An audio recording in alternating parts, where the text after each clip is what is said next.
Mic check 1 2. Welcome to Capture the Flag Draft League Week 2. Hello everyone, this is Beso, also known as AxelM on streaming platforms. Today we have a bunch of great matches and the continuation of the CTFDL tournament.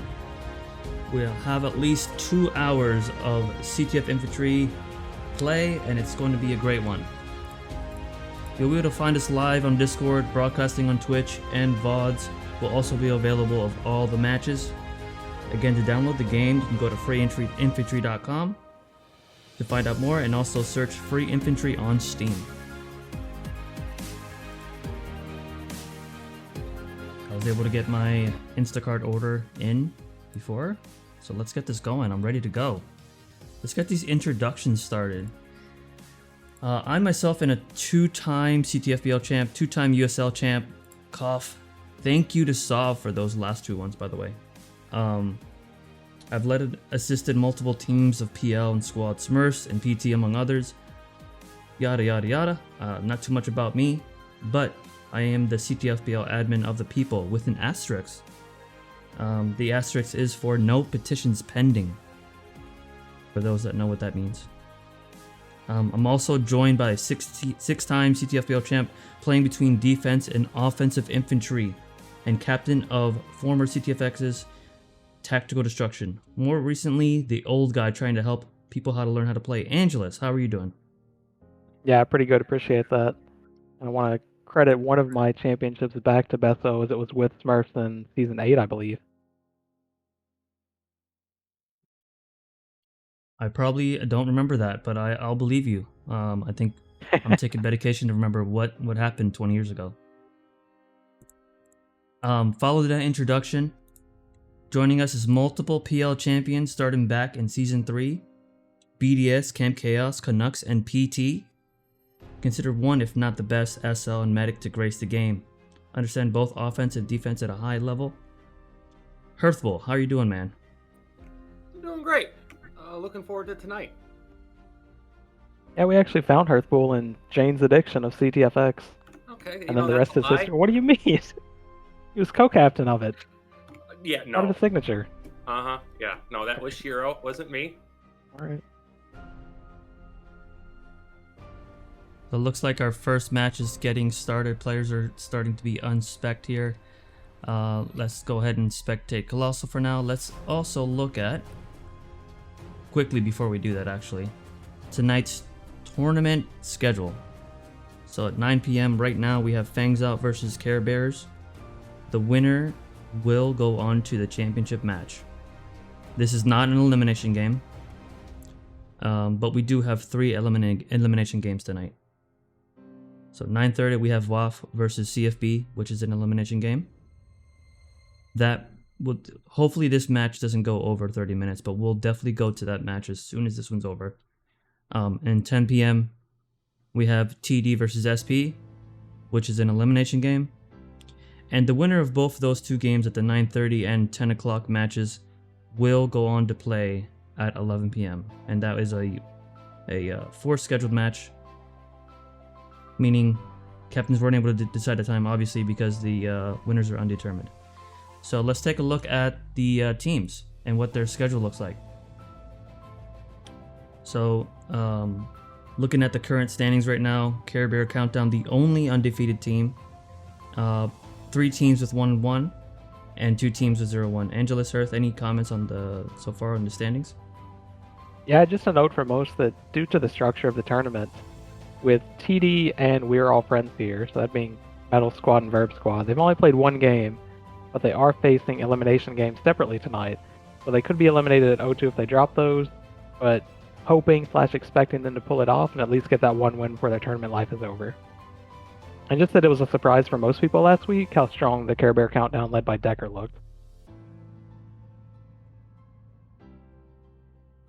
Yeah, Care Bear Countdown had 2 impressive wins. One at, I believe, 16 minutes and one in 6 minutes. So they had the fastest wins, and I think the other matches either went to sudden death or were very close to it. Hearth, anything to add on last week's briefly? Basically, last week was just It brought back a lot of memories of the old CTFPL because, for the most part, JT offenses really dictated the victor in every battle. That is very old school to me. I believe season 1, season 2, something around that era, JT offenses, like the flag offenses, were very popular. We even saw some foot JTs too. So we'll see what kind of offenses we get tonight. See if we see anything different. Also, since there are elimination games besides this first one here, we might see stronger lineups. And also, there will be players out, unfortunately, because of Labor Day here in the US. So we'll see how that plays into a factor into these lineups as well.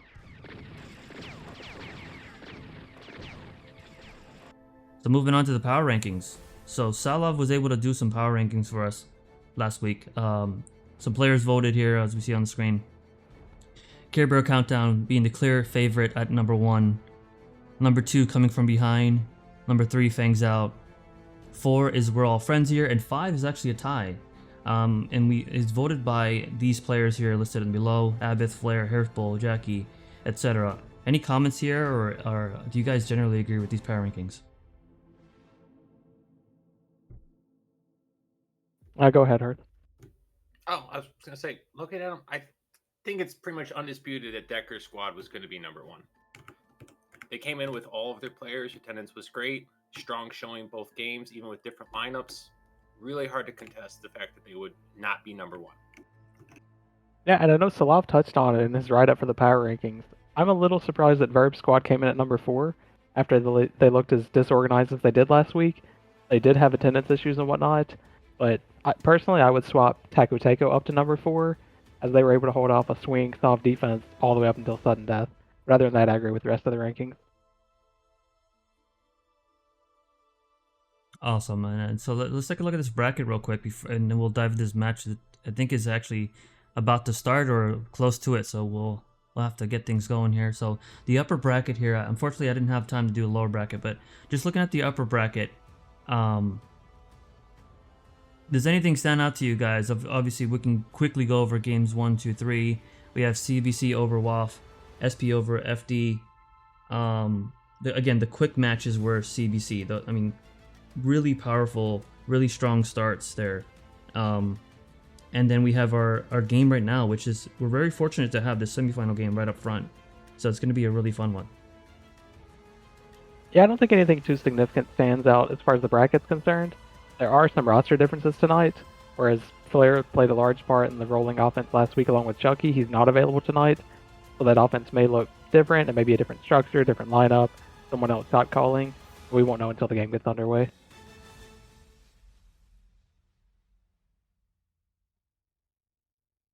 Yeah, the interesting one that stands out to me is Fangs Out, right? They technically lost their first match, but because of their match being the longest loss, it counted as a win to them, but it ended up working in their favor because their second match, they came out strong with a really good lineup, and they were able to defeat coming from behind.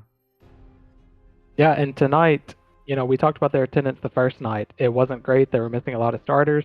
Then the second night, it looked a lot better. I think they showed 9 of their first 10 draft picks.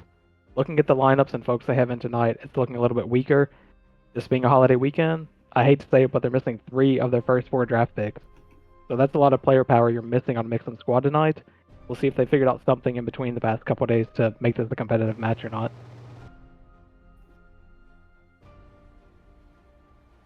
So looking at this lineup here, lineups for both rosters, you mentioned that the players are missing. Unfortunately, that's a lot of power, right?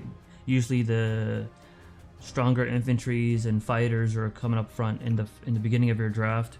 But looking at both these rosters and who's on spec, is there anything that sticks out to you? So we can touch up on number 4 pick here in a second.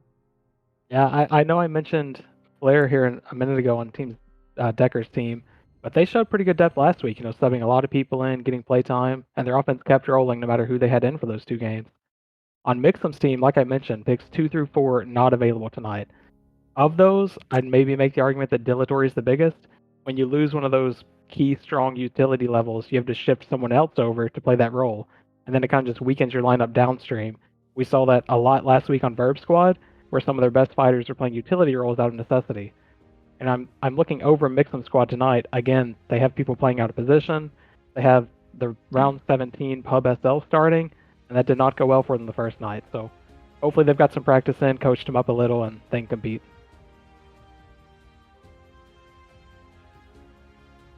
Dillator missing is going to be big, especially if Chucky decides to go JT instead of heavy.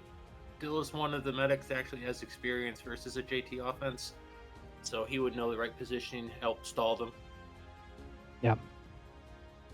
I think you touched on it a little bit, Beso. There was some controversy around Raygun last night. If everyone recalls, Zeman joined the channel and explained that Raygun was someone else who wasn't acting under good faith. Ultimately, the captains decided to let him play and everything. I think you had some note for us to go over regarding his presence tonight. Yeah, we actually have an official ruling from Gene Seratora. I'm not sure if anybody's aware of him, but he's very very well known, and he is able to grace us today with his ruling. So let's take a live look at that and see what's going to happen with the number 4 pick Raygun following last week's events. Well, fellas, I'm back a year later, because a few seasons ago, my guy called me to rule on what to do about Brian, a.k.a. Bax. Now, he calls me and asks me to review Raygun, a.k.a. Revenge's case.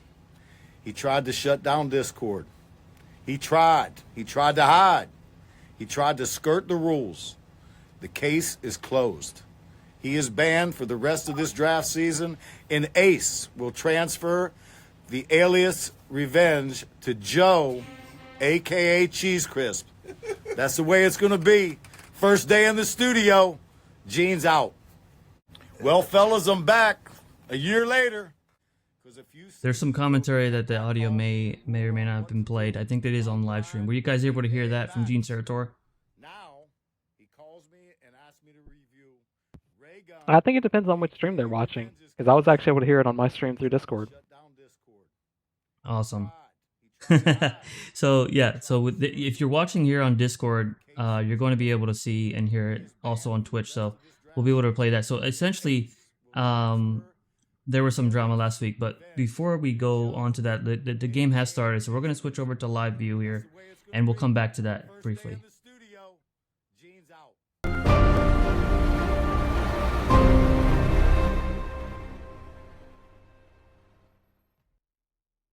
Looks like we're back here live. All right, so we have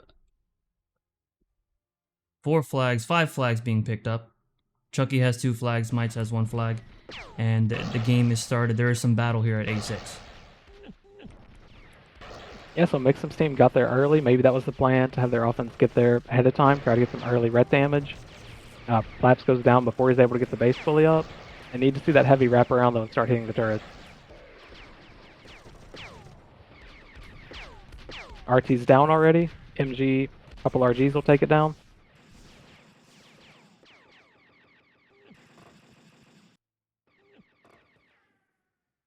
So that is frustrating for the NGs like Plaps. Game starts, they haven't been on a mining cycle yet, losing some. So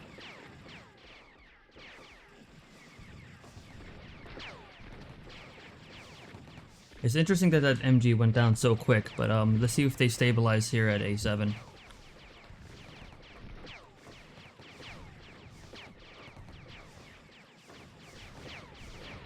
I think they're going to be okay. The defensive on us right now. Not many players attacking. Go ahead. That was a little bit of a missed opportunity by Mixum squad.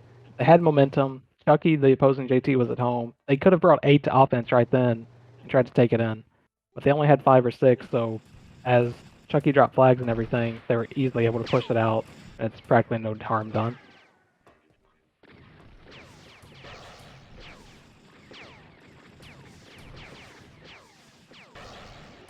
Looking here at E4, it looks like Colossal goes down. Exodus is just D heavy here. Mixum is playing medic. I know Mixum does play quite a few classes.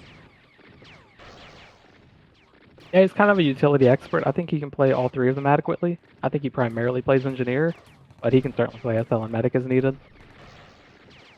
And it looks like one of the big subs we talked about where Flair's not available tonight. They've got Doris Burke in at OM, teaming on that offense with Chucky. So currently there's not an info in, If one gets in, we should see the display of it in game, sound and everything. We'll see if this team reacts better than Verb Squad did last week, if that's the case. I'm more focused on the fact that it looks like Smoka, who's typically an OM, is actually playing DM this game. Yeah, it's a really good call out. And he's one of the few armor switchers where almost every other death he'll switch his armor, keep him guessing. So, really strong fighter to have in at that base, helping drain for access and whatnot. Mixon playing medic. Herth, what's your brief thought analysis on how he plays medic? Nixon plays. He's a support multi-classer, kind of like ZMN. He knows what he's doing. Hopefully, he still remembers how to play versus a JT, but I doubt he does, considering the most he's done that would be as an engineer, not as a medic. So trying to find that balance of playing passive to trank the JT, but also being able to TB and put pressure onto the SL. It's going to be interesting to see if he can pull that off. And on the other side of the map at A7, they are taking some damage. So Tyrael opens up the game using PC and stub cannon, gets punished for it a little bit as they're taking severe turret damage after that first rush.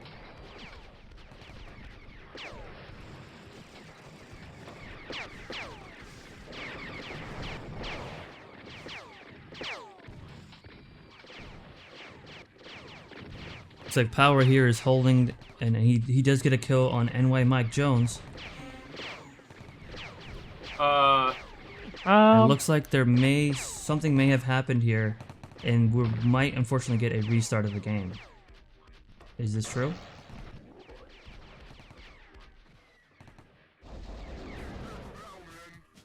Unfortunately, that is true. So there's some in-game problems going on, but once we get that going, we're gonna have this match get right back where it started. Unfortunately, any momentum that was gained is essentially gone.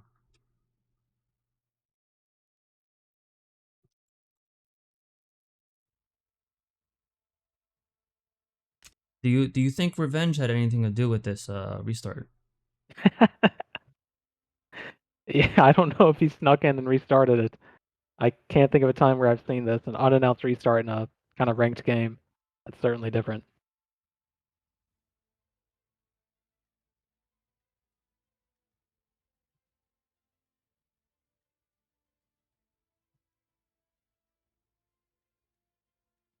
Can anyone confirm if you could actually watch a stream live on Discord while streaming? I don't know if that's possible.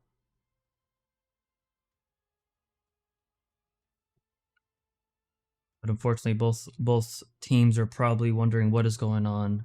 Maybe we'll get some clarification soon. But unfortunately, they're gonna have to start all over again, as teams are in their dropship. After they get it sorted out, I wonder if we can get ZMN to come and explain it to us.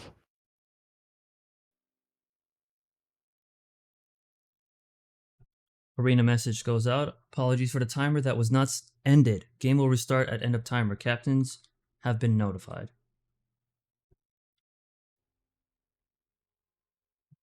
Not much time went on, but one interesting thing is that there are other matches that are coming up that I wonder if those will actually be delayed as well, or if those will start on time. But my thought on that was that those could be delayed as well. Yeah, there's probably going to be an appeal submitted for this by the losing team, and we'll have Gene touch on it next week.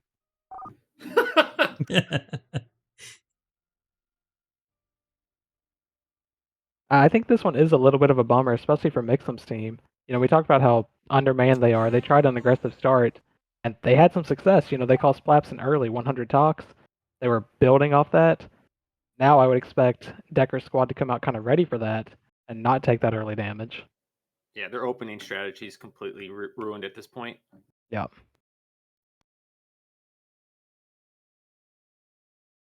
All right, take 2 on game 1.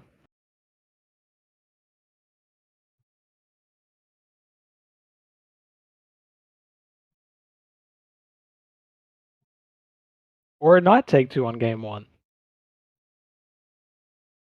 Here in a minute, ZMN's going to join us and talk about what happened, what's happening, and when they're going to get this back underway.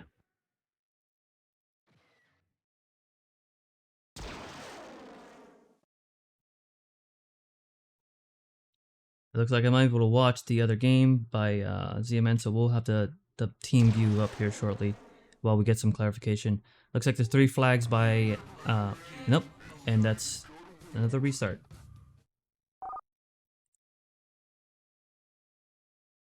They're actually going on restart, so in 5 seconds the game will be for real this time.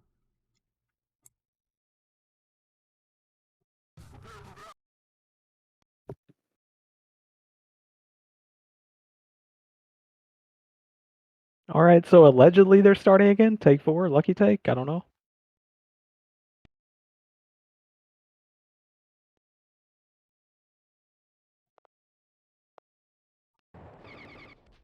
Jay barely makes it out there. There's so many players attacking him. He has a flag. He's probably low HP here. Exodus picks up a flag, and so does Colossal. Be a few more flags still left as the Korean sets up at F4. It's good to see Korean play again.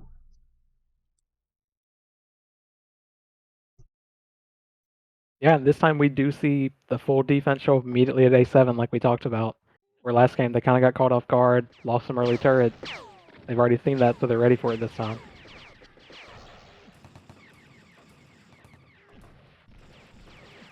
Like Power and Might are here defending at A7, going against 3 players as they set up their base. They've dropped a flag. Chucky still has a flag.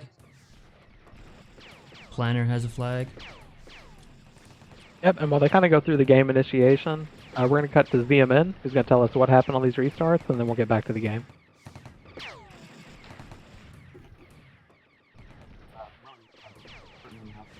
Intended to be like that. So what happened was there was the original timer set as the teams were working on getting into the arena. Kev, who is the primary ref, left to go start the other match at 9:30 Eastern. When he left, nobody realized the timer had not been ended. That's what led to the end game that initiated in the middle of the match. At that point, captains were notified of the error in the captain's chat. Both captains were understanding of the issue, not happy, of course, but understanding. And at that point forward, we had an issue deprising minerals as we were trying to get the game restarted. And nonetheless, it resulted in multiple end games and restarts. And hopefully, no more issues moving forward, no more timer, and hopefully there's a good game. All right, thanks, Z. So some were saying the volume was a little quiet for Z. Just to sum that up, previous ref had left some kind of timer on, changed arenas to open up the next game. The refs taking over the game did not realize it, so they had to restart the game. So long are story some- short, it's all Kev's fault. Yeah. Pretty much, and there are some rumors going in that ZMN was live from his bathroom. Not sure how we can confirm that or not, but I don't very want to interesting confirm take. that.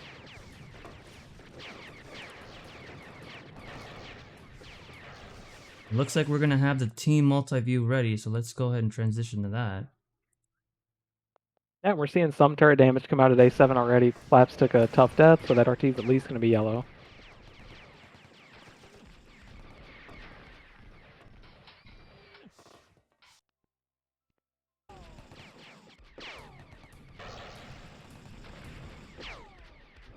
If Spec can confirm that they're able to see the multi-base view, that would be great.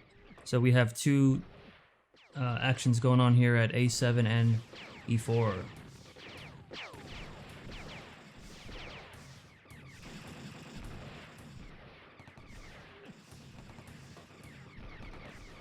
Angelus, which base or defense do you think has a chance here so far, based on the lineups that are provided to us here? Yeah, I think the A7 defense has the upper hand. I mean, we touched on it. Most of this offense on Mixum's squad coming in from the other side is made up of backups from their projected starting roster. So I think once A7 stabilizes and slows down, they're going to be pushed down easily enough. And then on the other side, we watched Chucky's team take down F4 in, I think, 16 minutes last week. So the only difference is Flare. We'll see if they can make it happen again. If they do go with that info like we talked about, how Mixum's team will respond and kind of just build from there. Say AMOC TB flanked on the Igid and already cleared him. So your assessment so far is spot on. And they did try to rapidly swing. I saw them all attaching at F4. Unfortunately, you attach with 0 energy. Before you get the Energizer off, if you catch an RG, you're going to fall over. And that's what happened to the Imps.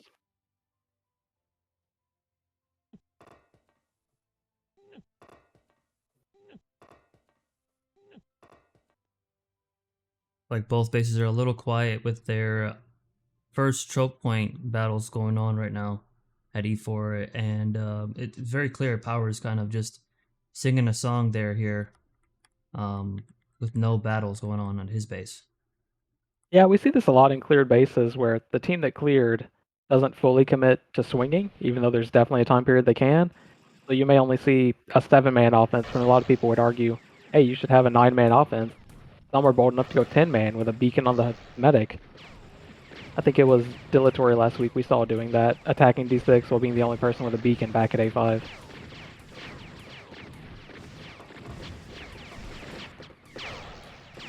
But it looks like this is essentially picked up an infiltrator now, so it's an actual JT info offense. Yeah. And it is X5 that swaps into that flare position from last week. So when they made that swap last week, there was a lot of storming, a lot of blinking. We may see more of that from Captain Axe. That's his favorite thing to do with the position. So we'll see if they employ some of those blink strategies. And on top of that, does the other team have info from Spec warning them about it? Last week, Flare was really keeping them on their toes. So I'm sure they won't have the same power as Flare this time around, but they'll try to keep the defenses honest by having the infiltrator in. Yep. And right away, we see X5's already swapped back to Infantry. That was a quick one swap, maybe go for a flag run, back into Power trying to take down turrets.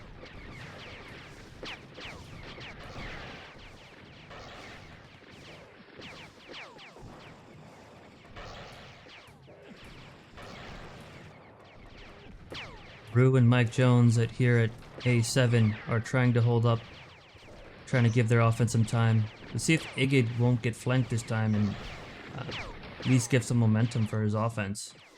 It really does hurt them when he dies. So we'll see what happens. Yeah, I would think, again, with Mixon playing all these utility classes, he's probably warranted. You can't step too far up this base. Amok playing Medic on the other side, very aggressive, similar to the Bonds, Dilatory, Herthbulls of the community. So I think he's going to stay pretty far down. If he does overextend, we'd probably see that second clear again, like we saw a couple minutes ago.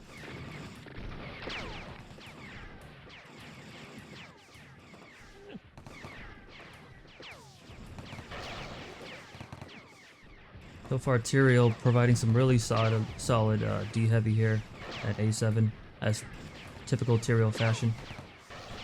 Maniac goes down from an AC, and looks like these infantries will be able to take care of it. So going back to E4, which might be more of a threat, they're trying to attack J right now. He may be out of position, or he's trying to buy time. Yeah, I think they're overdraining a bit, and I've seen that in a couple exchanges with him so far. They need to recognize when he's not playing off the shotgun, and just take the assumption he's Kara and start RGing him.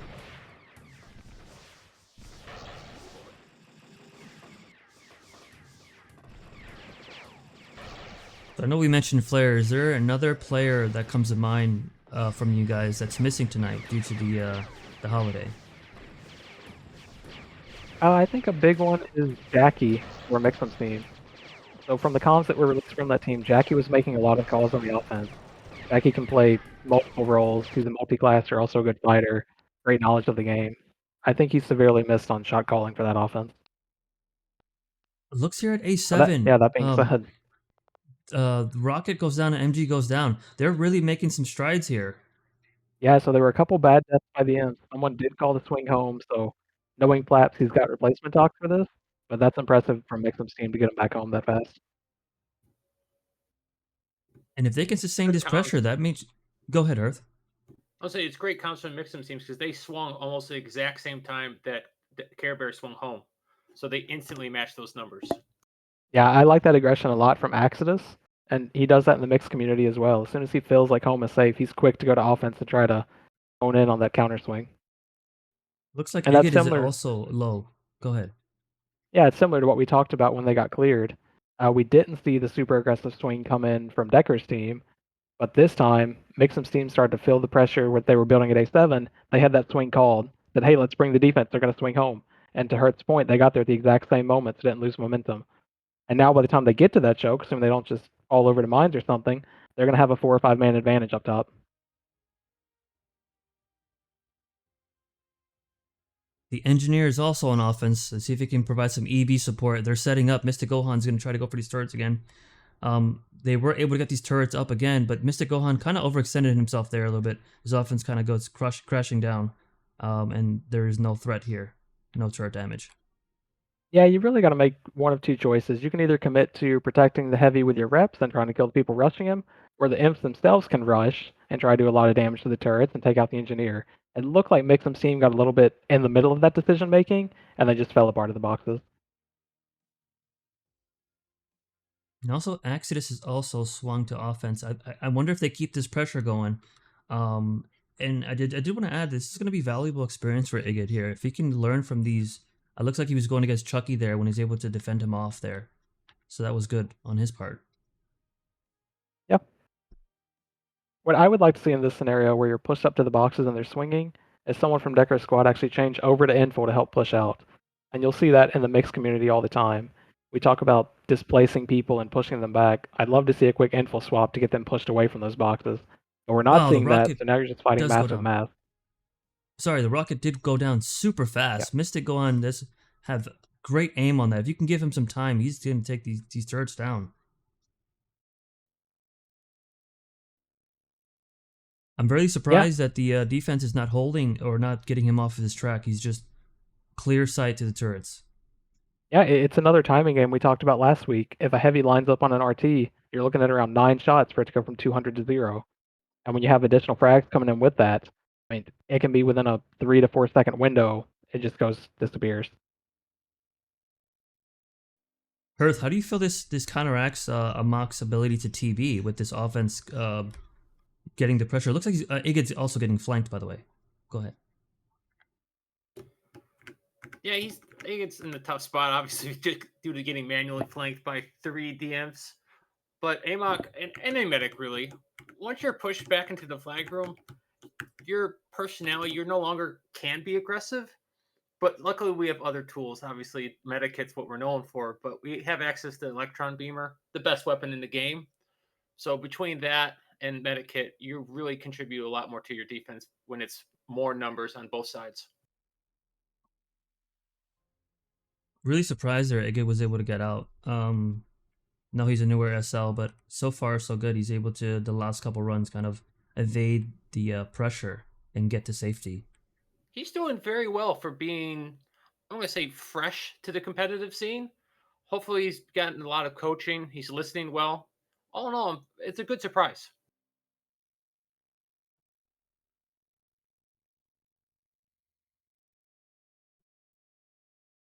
Now they've got to be careful with numbers across the map. They're taking turret damage at F4, have not swung their defense home yet.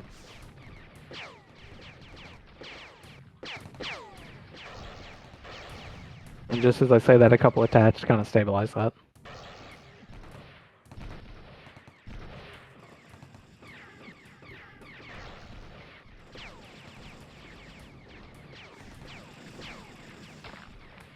It's like the Korean The on DM swinging, though.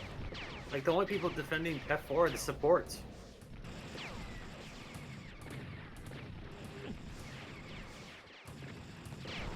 Yeah, it doesn't look like the D Heavy is going to be home unless he gets summoned. He's going to take this push, die off, do some turret damage, and see what happens. The Exodus is still here on offense on the left side of our screen now. And the turrets are taking damage. 122. They should be yellow here soon. Oh, Maniac with the distraction here. Interesting that he kind of lagged there, at least visually. He seemed to have disappeared out of nowhere. And that was solid play by both of the heavies, Exodus and Mystic in that case. We had just talked about how fast you can take down an RT. They both got lined up on it and just melted it despite Platts trying to heal through it. The whole defense has returned to F4, so we might be going back to a regular 5v5. Yeah, A7's not looking healthy though. Decker's team is going to have to get home. Axis, again, he either fills that or someone's making the call that says, we can finish it right here, take me over there. So I'm expecting to see these turrets drop at this point.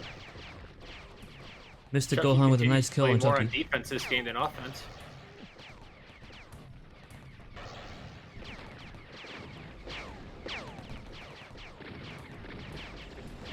Yeah, that's interesting, right? Defensive JT. I wonder if he's just trying to distract and He's get. not even getting summoned. He's actually just straight attaching.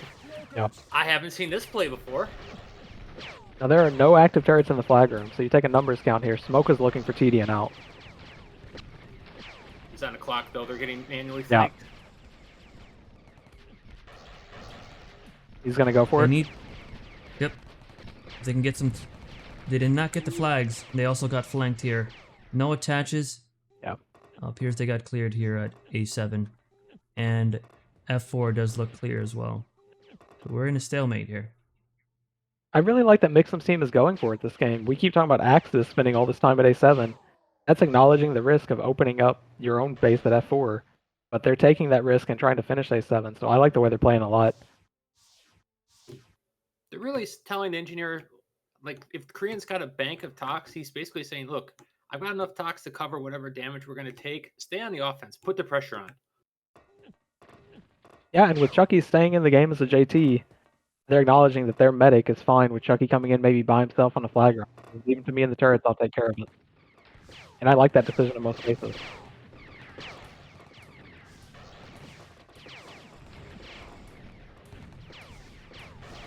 And now we're seeing what some would refer to as turtling a little bit while I try to build this window for Plaps to get tox again. But, I mean, there's more fighters coming into this space from the opposing team. And they have the info in. I love that sub for them. I called it before for Decker's team. I think they should have got an info in to push those two heavies out previously. They didn't, and now they don't have any turrets up. Let's see if they can surround the boxes here and control it. X5 is still there. Looks like the offense is just kind of holding here at the choke point. There are about 6-7 people here at defense, so they're trying to really buy some time for these turrets.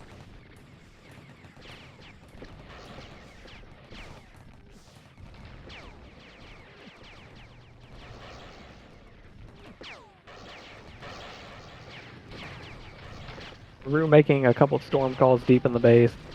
Heavy attaches, not expecting too much to get done from that. They did kill Amok, though, so that removes any threat of a TB, at least for this push. Now, if you're Igid Herthbull, with that death by the medic, how do you think you should play here? You should immediately start moving up, putting him on more direct EB pressure. And as soon as you can push him past the boxes, that's when you start peeking and throwing grenades. I agree. So there's no threat here. So he, unless there's a manual flank again, he should be okay. It looks like they're trying to get a lot of turret damage here. There's 4 infantries here. Can they get Colossal down and kind of buy some time? Yeah, they're just heavily outnumbering them at this point.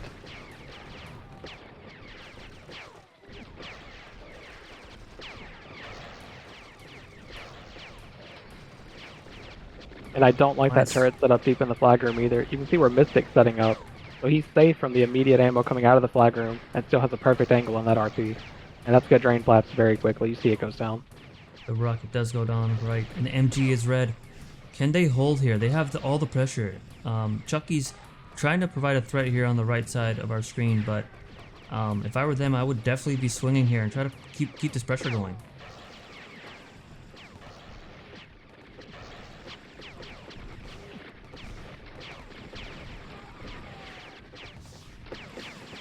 Looks like Planner's also providing the call drain here for the offense. Honestly, in this position, it would have been better if Planner stayed home and Mixum went on offense. I mean, they're at the flag room again. They have the info in. Other team doesn't have an info in. He gets in there. He's looking to flag it. He's going to rep them. They're going to lose energy. A few nades and that base is done. Looks like the sentry's still So up. Can you get the sentry Tyrio's down? bounty. And the kill. Bye-bye Tyro's bounty. And the No flags. TD, Did they and get it out? he's home. Yep. Let's try to go to single game here. Single view. So we do see some swaps. X5 sets up his info. J Smoka sets up as the number 2 info with Rue already being the first info.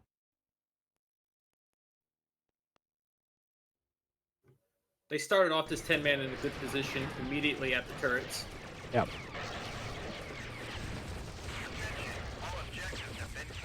Looks like Colossal did rush in a little bit there, kind of prematurely, in my opinion. They're kind of going in single-handedly. They're not grouping up. This is not looking very good. Yeah, they've got time here. You know, the 10-man's half over at this point. We're at the 45-second mark. But they can't let themselves get pushed out from those boxes. You've got to establish point at boxes. If you get pushed out like it looks like they're about to, there's no chance to get back to the wall. Thankfully, X5 is there. He did get a couple reps. He did die. Let's see what Chucky can do. Can Chucky go in there? And, oh, he was able to get repped out. Nice reps by Rue. Those are really good reps, yeah. Yeah. Awesome reps. Can they stop Chucky again? No way. I did not think he would be able to... Yeah, I did not think he'd be able to get that abort. No, he called something that boosted his momentum.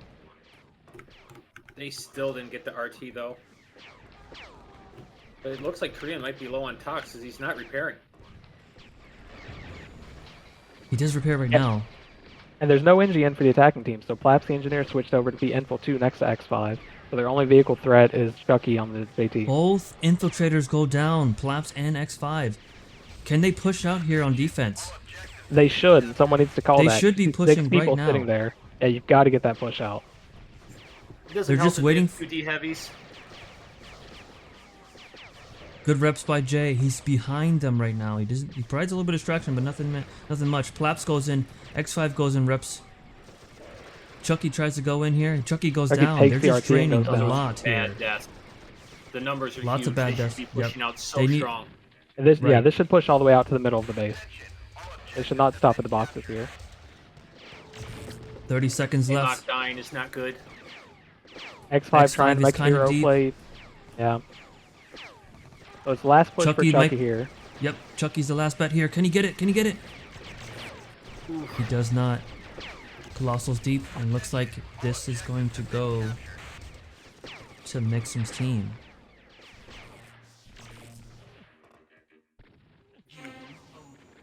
Yeah, so Mixum's team, who showed, again, they're missing 3 of the first 4 picks, advances to the finals. So next week they'll be playing for the championship of the whole tournament. Out of a turn of events, I mean, with what happened with Mixum's team last week, they are riding the momentum from their last week's win, and now they're 2 wins in a row, and they're going to the championship match. I did not expect this. Yeah, I don't think a lot of people did, especially when we saw the roster they had in tonight. And we talked about Decker's team was missing Flair. Decker kept himself out of the lineup. I saw he was in spec earlier. So he is trying to get people playtime, but they got behind in this game and really just couldn't recover. So kudos to Mixum's team for staying on the aggression and feeling they could take that base down. The MVP is Maniac, and that's right. There were a couple restarts, so if there was any match back in the day for an appeal, this could have been one. But again, there was not a lot of minutes played when those restarts happened.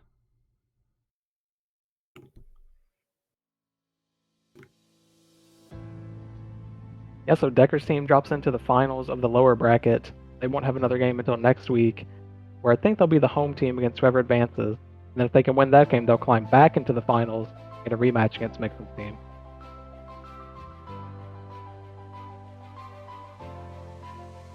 Very interesting. Is it turns out that Mixum's drafting did help him here, with players showing up at the right time. And I did like what we saw out of their offense. They kept a lot of pressure on the defense.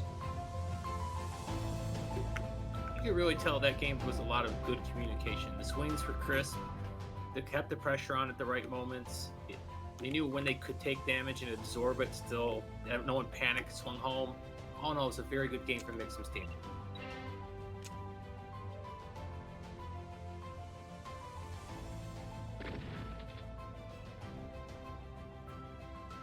Is there anybody else that stands out to you before we run on to the next match? It looks like the next match is a little delayed as expected, but is there anybody that stands out to you in that win for Mixum?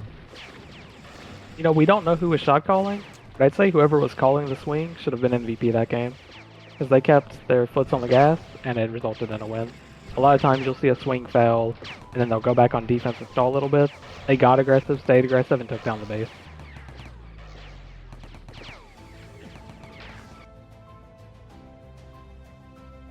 Let's see who the next matches are as we bring that up on screen momentarily. CFB versus WAF. Yeah, we're a little late We're getting gonna- to this one as our previous match just finished, but I think this one just got underway. Yep, so we'll go ahead and go to the screen here. Yeah, this game is brand new and fresh. It's only 2 minutes long so far. And I'm just looking at differences from the only game Burb's team played last week. This time they're playing on collective side. The last time they were defending F4. This time they're defending A5.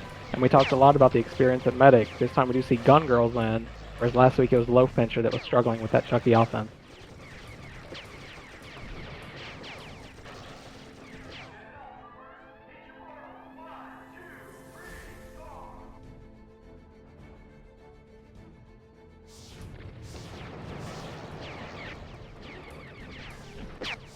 See if I can coordinate with Z-Man to get this double base view started up here, but there's about 6 versus 6 right now at B5.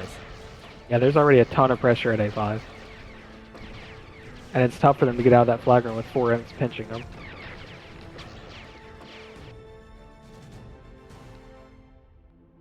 Additional roster changes. We talked about Ruler, also known as Woven, last week, one of the best fighters in the game. He was stuck playing squad leader out of necessity, coming back to a more native position playing DM at A5. And it looks like they have Elging, more of an unknown kind of pub player, filling in as a sub for him tonight.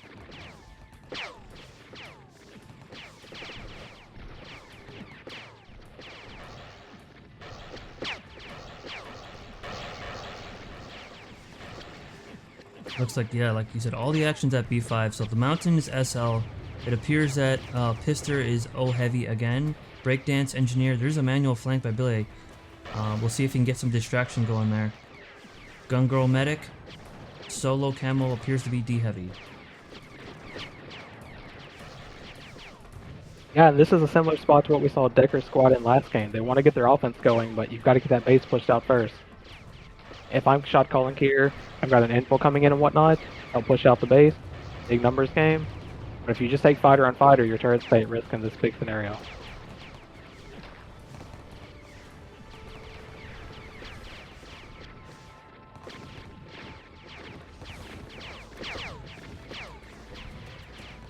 Defense tries to push out of this choke here. Breakdance does provide the EB. Waylander here is on offense. It appears to still be a roughly 77. And just touching on more of the rosters as we came in late to this one, we did mention Breakdance was here this week.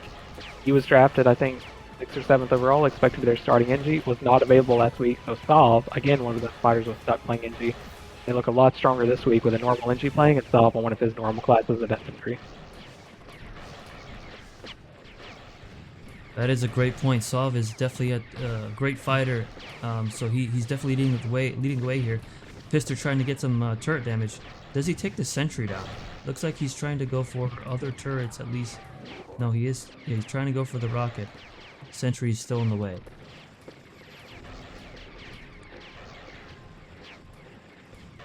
Mind you, they are holding here very well here at the bottom of the base.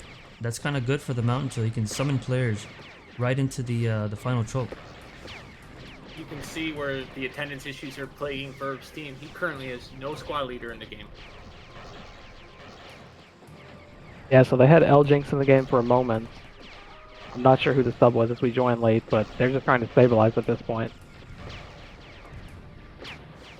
We've got Low Fincher and his JT.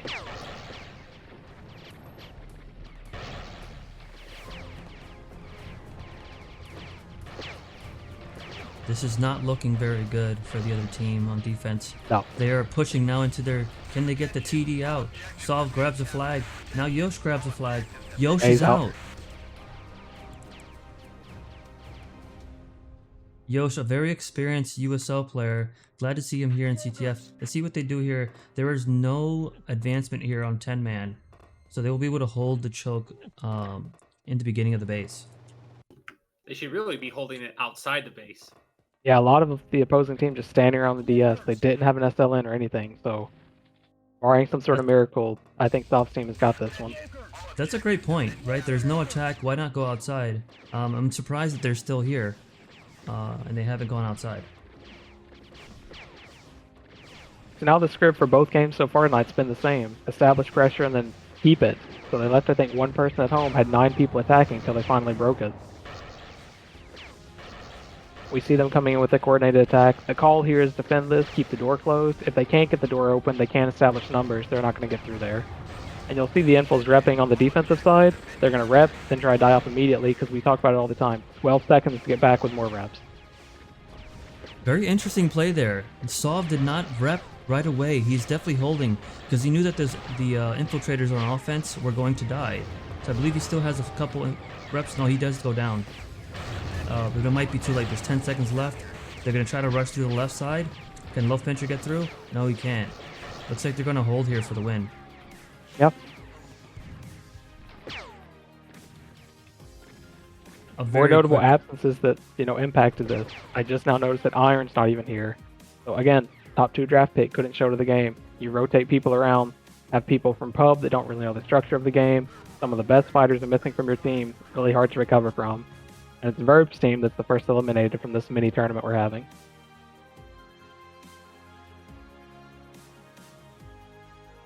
But we do have our first elimination of the night, unfortunately, but they had a great showing. So what players stand out to you guys that match? It looks like it was kind of lopsided. We did kind of come in there a little late, but it was a very one-sided match. Again, I think it's the shot calling, and we won't know until we get some post-game analysis of who's making these calls. But for example, from the first game, I had a connection just now. Sounds like Exodus, the D Heavy, was the one calling it for Mixum's team. So he felt that, we're about to break through here. He continues calling it. They're pushing. They're going to seize it. They took over A7 as he stayed there. So whoever's making those calls, in my opinion, on Posty Squad tonight had the same impact. It's not so much an individual effort, but it's making the right call to keep your numbers at the base as it's crumbling.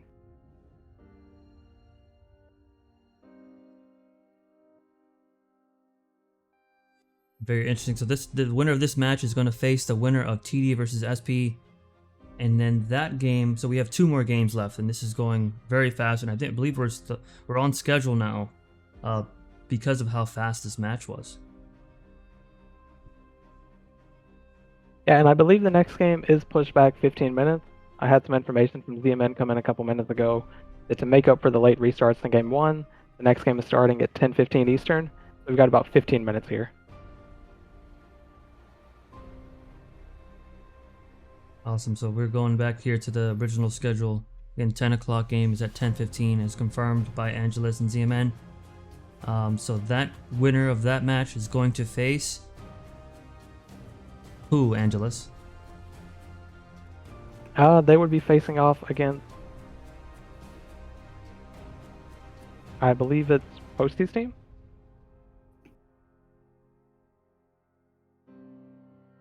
So going back to the power rankings, this is a very big shift here due to the players missing.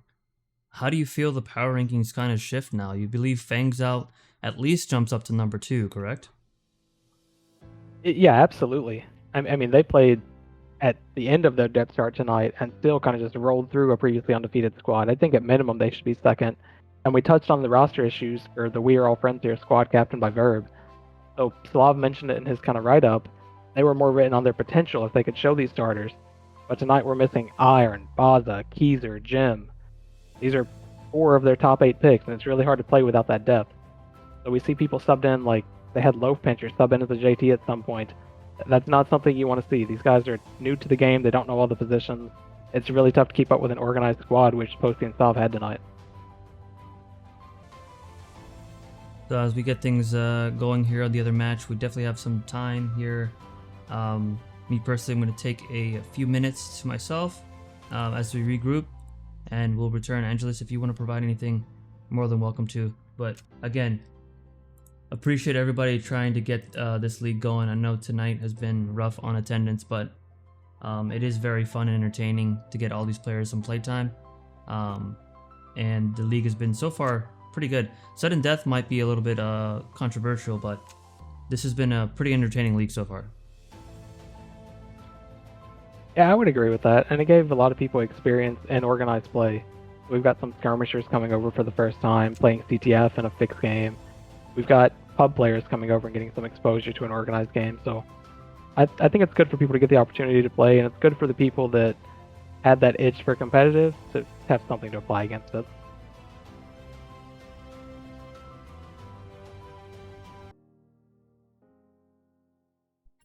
Right, we are back. We have TD versus 7 Plague as players start to get unspec'd here. Looks like so far we got Bonds inspect, Infinite, Ghost Bomber, Chev Rising, Jay, Kel, Marduk, Metal. That's so far for Metal's team. See if I can Low and also Tactical and also are also playing. For some reason scrolling okay. Never mind. Also got failed Instacart order. That was a fail. So my food actually isn't here. So I will go onto this match starving. Well, that's just the worst news of the night. The other team hasn't been unspec'd yet, so we'll see what lineup they provide. I think this could be a really good game. We touched on at the beginning of the broadcast. Similar to Verb Squad, we've only seen one game from Metal Squad, and I think to most, Metal's team had what would be considered the strongest loss last week. They were facing Posty and Soft Squad, where Bonds and Tactical anchored F4 throughout the whole game, down numbers and whatnot in multiple positions, but kept it up, only to lose to sudden death at the end. So my selfish wish for this game is it doesn't go to sudden death, because I think that would leave a very bad taste in the mouth of, the squad featuring Bonds and Tactical, these MVP-like players from last week, if they feel like, hey, we held this base for 2 weeks in a row, and we lost this coin flip scenario. So I'm hoping whichever way this game goes, we at least get someone to flag it and not get to 45 minutes. I'm actually really glad we haven't seen any sudden death games so far tonight, but now that we mentioned it, we'll probably see one, and that'll be our luck. Yeah, we unfortunately may have just manifested that. Yep. I like the way both games have gone. I love seeing a defense get pressured, and then the opposing team realize that, kind of predict the swing home, and swing on top of it. It happens the other way too often where the defenses recover, but neither of the attacking teams tonight showed any fear. They took 8 to 9 people straight to the offense and finished off the base.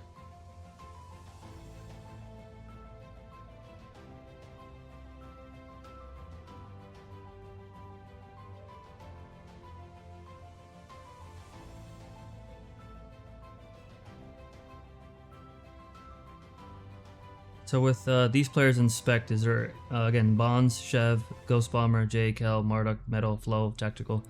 Do you see anyone here that is missing because of our attendance issue and the holiday? You guys see anybody that comes to mind? Yeah, one of their first 2 picks. So if you guys remember, they drafted back-to-back support strong players and Bonds and BT. BT is not available tonight due to holiday commitments. So we expected him to play Engineer last week. He actually played Infantry. I believe it was VM. And he's a perfectly acceptable fighter. So we saw Metal sit in spec last week and BT play. This week it looks like Metal is in the lineup and BT is not available. Again, we're still early. We got 5 minutes more until the official match start. All the matches have been kind of pushed up. So spectators are noticing that, wondering what would happen here. Again, there was a couple restarts in another match, so it was only fair to have these matches kind of pushed back a little bit, get things kind of organized.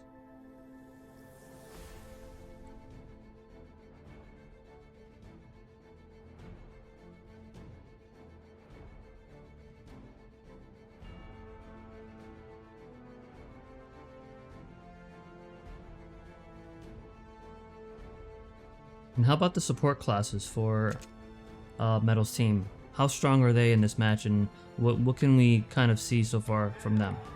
What do we expect? Earth, you want to touch on that? I'm actually checking to see. Okay, Bonds is medic. I was curious to see if he was going to play squad leader, but it looks like they have Cerrito or Marduk playing that class instead. Bonds is probably second or third best medic that plays the game right now. Very talented player, balances aggression with knowing when to play passive. He's not against the JT, maybe this time, at least not one as skilled as Chucky. So this should be a lot better for them this game than it was last week. Yeah, who's the number 1 medic, Earth? I don't want to toot my own horn. Oh, ZMN? Yeah, that was That's my true. guess as He well. was the number 2 pick. Yeah. Makes sense. And then we don't know who's playing for DB squad yet tonight, but they're another team that's played 2 games. They won their first one, got smoked by Chucky at D6 their second one. So we've seen a strong showing from their team, and then a bit of a disaster from their team. Whereas we've only seen the 1 game from Metal's team just because of how the bracket was set up.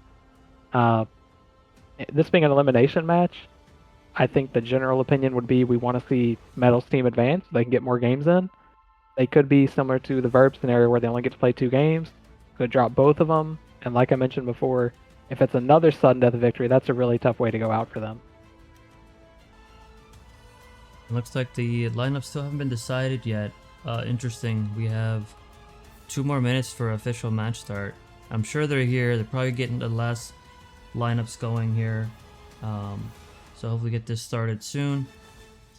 1 player less now on Metal, so maybe they're trying to see who they want that 10th player in. It might even be an infiltrator to start. We'll see. He's got 2 players in spec right now between Abbott and Infinite, so I would assume it's one of those 2. Looks like it's going to be Infinite.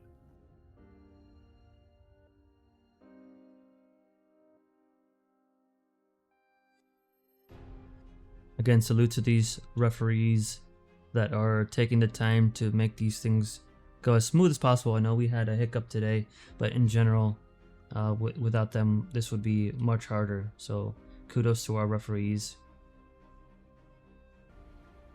Going back to our previous match just temporarily, how do you guys think that helped that Sub was able to play that fighter class? I think it was gonna at least give them a little bit more power, and that made the difference. I wouldn't say it made the difference. I think they just got so much early momentum, and the other team didn't have the depth to push out on it. Again, they had a pub SL that doesn't really know the game. He mistakenly ended up at home twice. Posty's team realized this, whether it was Sav or someone called it out, so they could bring 9 people there the whole time. There was no threat initiated from Verb's team, which kind of makes it a free roll on the other team, where you can just keep pummeling the base until it goes down. So while it would have helped if the game had continued for Sav to play a fighter class, I think the coordination was the bigger deal in this one. So we do have 10 players unspec'd on the other side. So got GT is in. Head, Jaguar, Nos, Penguin, Roman Rain, aka an RR user, Scarface, Shadow, Viz, and ZMN. How do you guys think about that lineup so far? Yeah, I think GT's kind of X factor from what we've seen in the 2 games these guys have played. In the first game, a lot of people thought GT was the MVP, really strong, successful flank similar to Bonds, playing aggressively. In their second game, the loss to Chucky, it was actually GT getting caught out of place in the face of the flag room, dropped instantly so Chucky gets summoned out on that first or second run. So we'll see if he can get it back under control tonight, back to his kind of MVP form, or if he gets too reckless if it costs him. Do you think they're going to run a 3-inf JT offense, or is it going to be 2-inf JT infill? With ZMN probably being the infill? I think they're going to do the 3-inf. They may start a couple runs as the infill just for flagging purposes, and maybe a couple runs at it, but I don't think he's going to overcommit to it. I think the most successful offense we've seen them put out was their power offense the first game. When they had head set up as heavy at D6 and 3-imps in front of him, they kept taking down those turrets. ZMN is actually engineer right now. I wonder, could that be why he was picked first, for his versatility? But also number 2, they're probably missing a few players as well.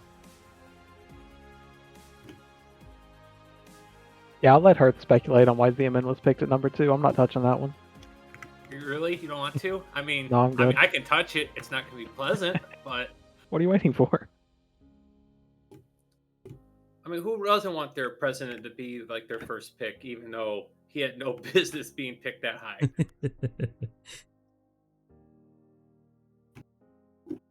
Attendance-wise, I think it is a stronger showing, at least for the starting lineup, on DB squad.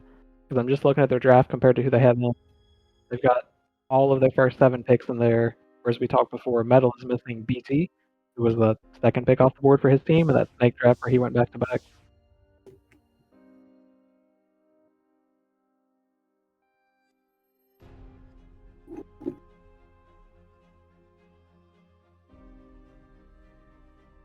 based on these guys' lineups right now, who do you think is favored? It looks like the medic setup on both sides is very strong. At least that's what sticks out to me. I honestly don't know about who's favored. When I looked at the matches earlier today, I thought this would be the best match we had. I think they're both well balanced with good to really good defenses, and then I think there's a lot of room for improvement on offense. So, who can get that initial upper hand, who can control the swings better, which has been the determining outcome of both games so far. I don't think this one's so much a roster difference on either side. It's just who can take advantage when they get an opening. I think I'm going to give the edge over the DB's team. I think they have slightly better fighters than the other side. It doesn't help that Cerrito's playing squad leader and not infantry heavy, which is he's more known for. Yep.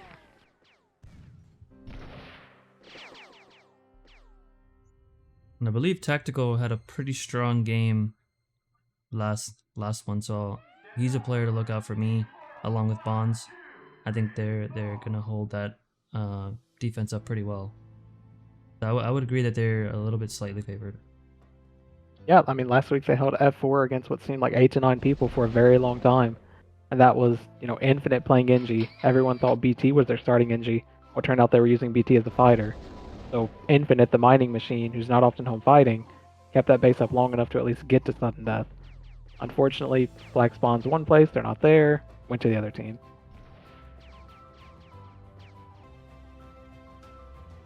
And this is the one of the 2 final matches, so we have one more match after this. So the winner of this match will face the winner of the previous match for the final game after this one has concluded.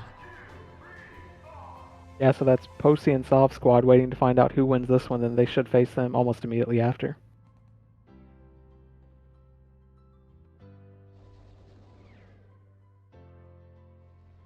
That'll set us up for a 2-match event next week, so it'll be a semifinal, which would be the 2 remaining teams from the lower bracket that will then go to the championship. So it'll be 2 games next week, and hopefully we have some better attendance as well. Yeah, and if we're all interpreting the bracket correctly, it's the Care Bear Cares Decker squad who's waiting in that lower bracket finals. And I think a lot of people would like to see them face off again with Mixum's team who beat them tonight. It's always cool to have these brackets where you get sent to the lower bracket, then you come back, and for the grand finals you face them again, see if you can make some strategy changes and whatnot and have a different outcome. Yeah, very interesting that they had the 2 matches that were the quickest in wins, and then they lose today. So that is the power of the draft league. You don't know what you expect from one week to the next, but I think that would be an interesting matchup to see them both at full power back again at the championship. Yeah, and I would just add that's due to a lot of overreactions from a little sample size we saw last week. Chucky and Flair did flag a couple squads very quickly. At the same time, we talked on it last week. First squad they beat was missing, I think, 5 of the 10 projected starters. It's a very different lineup than what you're expecting. Tonight they got behind a little and seemed like they couldn't figure out what was needed to get out. We touched on it before. When you're pushed into your base like that, and we again saw it against the Verbs team, you've got to get an infill in to disrupt that huge wave coming at you. You can't just match power on power, because if a nade goes the wrong way, you're going to lose your base. We should be close to getting this one underway. Yeah. I was just about to say that players are getting some ref stuff is going on here. I should have this removed from stream, but it is too late for that. But yeah, we should be starting momentarily.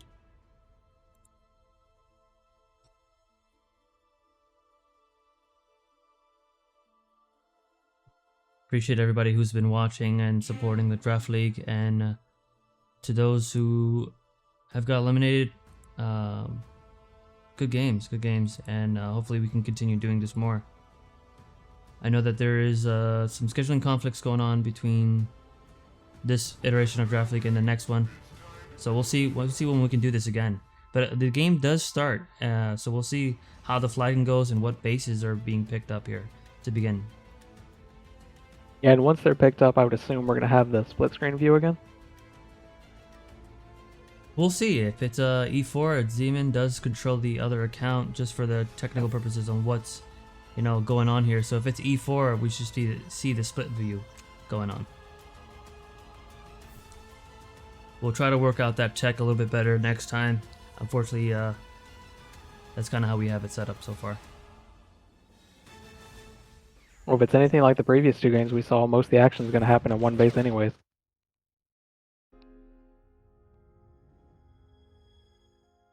Appreciate the shout out and the tip there on the stream there. I had the graphics showing up. So now we're at the base here at D7. Roman Reigns, Penguin with a flag, Shadow with a flag. ZMN is now building the turrets. Yeah, it's a good job flagging by DB's team. So if there is some kind of JT offense coming in from Collective, they've got to cap 4 flags to get out effectively.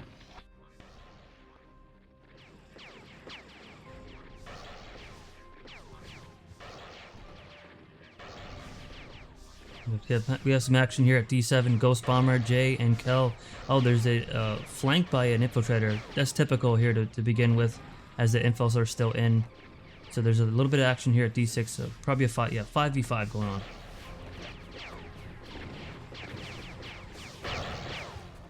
Looks like Mecha is running the offensive foot JT and not his O heavy.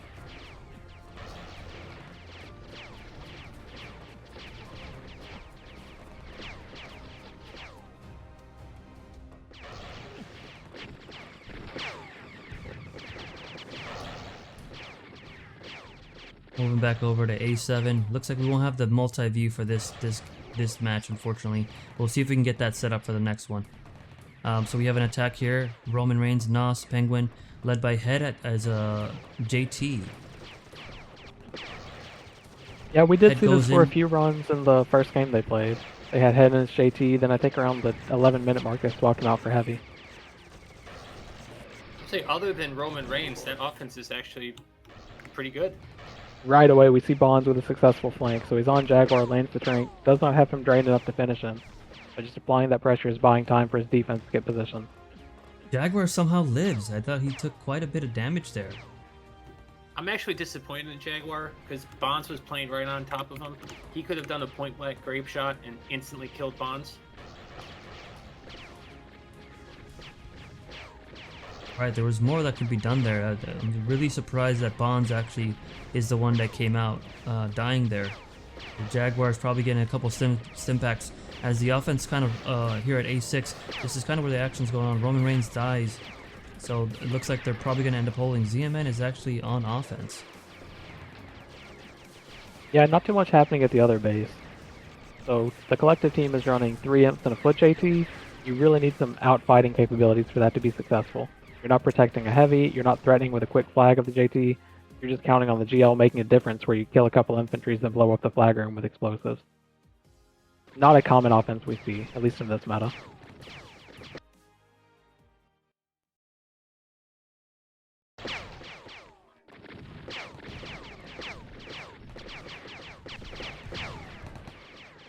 Head is flying in. I'm not sure what Head's trying to do, but he's probably trying to get the attention of the defense. Doesn't really pose any threat here. Nas is kind of backing towards his offense. Penguin is supporting him with SG. Yeah, I don't love that kind of play. Be curious to know who's shot calling on that team. Or see the JT flying in by himself. If you fly in by yourself and just take a death, you're just stalling your offense by, those 15 seconds. Respawn, get back on board and whatnot. But does Head know how to play drop pack? I think he's purely death support, right? Well, yeah, I think you're right, and like we predicted, the JT does not stay in, so he's already switched over to the heavy, which was their more effective offense, attacking D6 last week. That was a quick call on them to change that up, as I believe Head maybe have played heavy last week. So he does get the sentry down, at least the offense does. Head goes down, Flo is kind of playing tango up here at the boxes. Roman Reigns can probably try to hold tactical here for his offense. Jaguar is kind of all the way at the bottom here, so Roman Reigns will be solo here for the time being. Yeah, and on the other side of the map, the collective team is at risk of getting cleared off entirely. So they're pushed out, CT's pushed them all the way. I think that Now it drops to the nth. They've still got the 2 DMs inside, so they should be good on that front.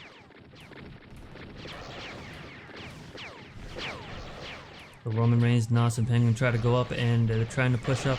They get kind of mind lamed there and RG'd. Roman Reigns goes down. Flo and Metal making work right now. Flo goes down to a head RPG.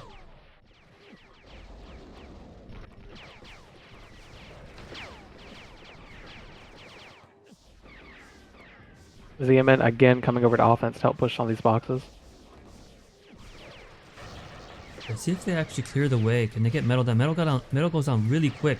We should probably see some good turret damage here. Can they get the sentry down? Sentry's down.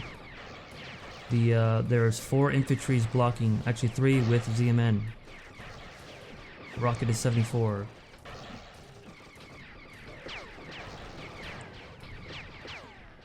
Rocket goes down to 7 HP, back down to 37. Gets the save.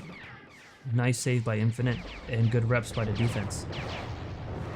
Yeah, at the same time, it's kind of hard to watch. We talk about this setup all the time. You want the imps to either roll frags on the bottom to flush that NG out and do splash damage, or if you're going to take the top angle, just set up on the back MG, because then the NG has to expose himself.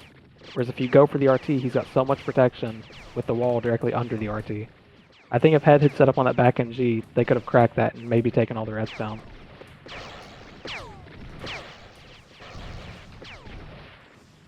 Switching to the other base momentarily, they're still kind of pushing up to the top choke. Kel gets stranked by GT. There is no real threat here going on, and that's probably why they're swinging so much. No, and you're going to want to pan back, because A7's about to take heavy damage. So Bonds got caught out by an RPG trying to escape, and then both ends tied together. In turn, someone's called to swing home as they had a 6-on-1 at the top choke. It's like Infinite Head drops is trying to get this rocket. That RP's going to drop. Rocket down.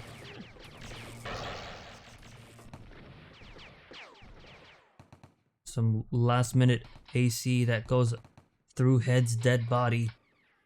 Let's see if Jaguar can summon everyone here. He does get 4. Well, great summoning. I think a few players attached, but that was a good regroup here.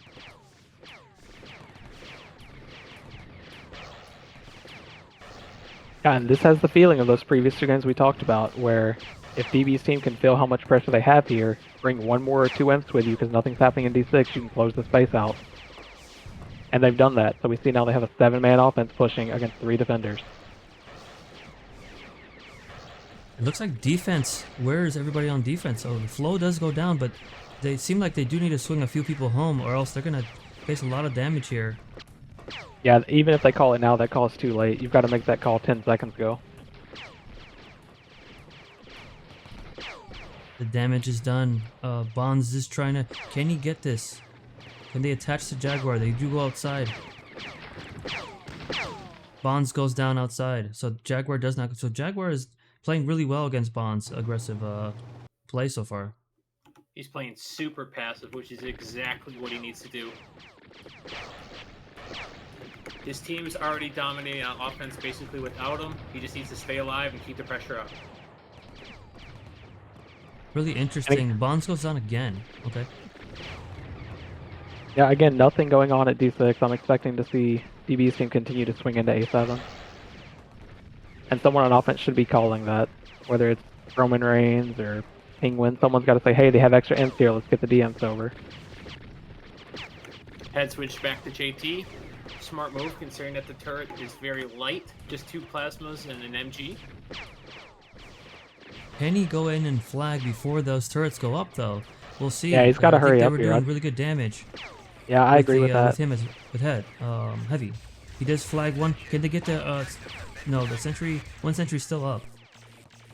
But I wonder if they kill the momentum there with him going back to JT. Yeah, I'm not sure what happened in this past 30 seconds with Infinite. He's kind of just been walking around the base. I thought he was going to rebuild something, maybe managing drops or something, but I was expecting a turret to go back up. And there we see the MG goes back up. He did have a string, so he's back in the caves loading up. The other team needs to get back to that choke in the next, 20 seconds before he gets back with the RT. Head does go back to heavy, and I was just going to comment, I would have loved to see him go back to heavy. So I'm really glad he's here. So changing back to that class that was providing a lot of damage. Let's see if they can get this rock. This rocket's getting pummeled. The NG drops immediately. They just need to buy a few seconds for head. He should clear up all those turrets. Bonds is on Jaguar again. He should have it. Jag was very low. Yep. Oh, all the turrets look red. Can Penguin escape? Great timing there by Bonds. This is the yeah. best flank they could have had right now with the pressure that they were facing.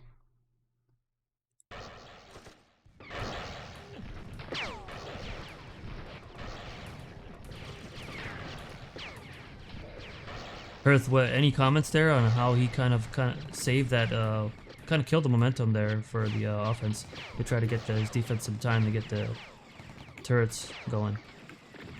You can't, even if you fail the TV blank 3, 4, 5 times, you have to keep doing it.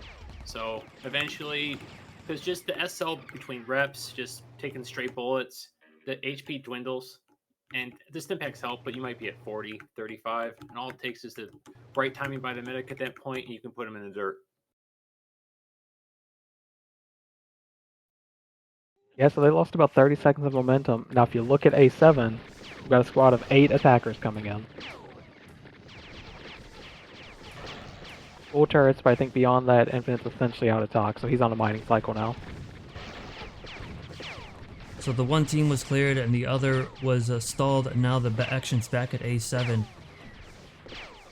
ZMN is providing some EB drain.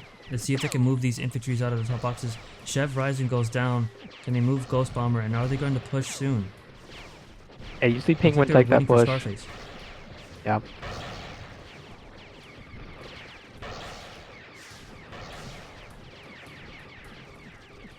I really like how Head is just going right for when he knows to get the turret damage versus fighting. That seemed to be pretty quick timing there.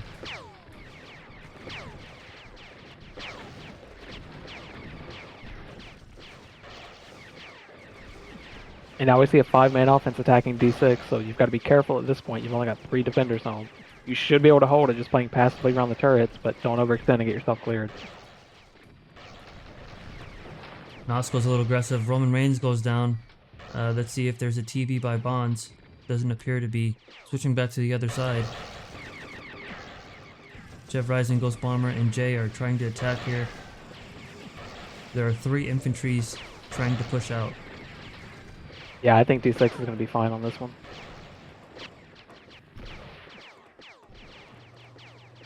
A7 is really lacking strain, and it's not just because Infinite's not home, but both Metal and Flow are playing with shotgun. So there's no call threat pushing those 3 imps back when they set up on the boxes. And with Metal going down there, he should be calling a swing home again, or else they're going to be losing turrets. As they begin to set up here, Flow tries to get some distraction here, tries to get some nades in on Head, but unfortunately he's not draining. He needs to, we'll see how they get this team to move. Head just goes down despite passive Bonds with another flank. damage. Bonds gets a kill on Jaguar. Oh, looks like ZMN gets out. Yep. Close. I'm surprised they don't have the spec info on Bonds or just the common sense. Because the offense would have seen Bonds at the boxes when they turned the bottom corner. Now the medic would have had no reason to be that far down other than to put a TP. So it should have been called out immediately. I wonder if they do have spec info. Good point, Herth, but it doesn't look like there are additional subs, at least on PTC. Usually we can see them kind of put into that team. Yeah, they might be on a strict 9 tonight.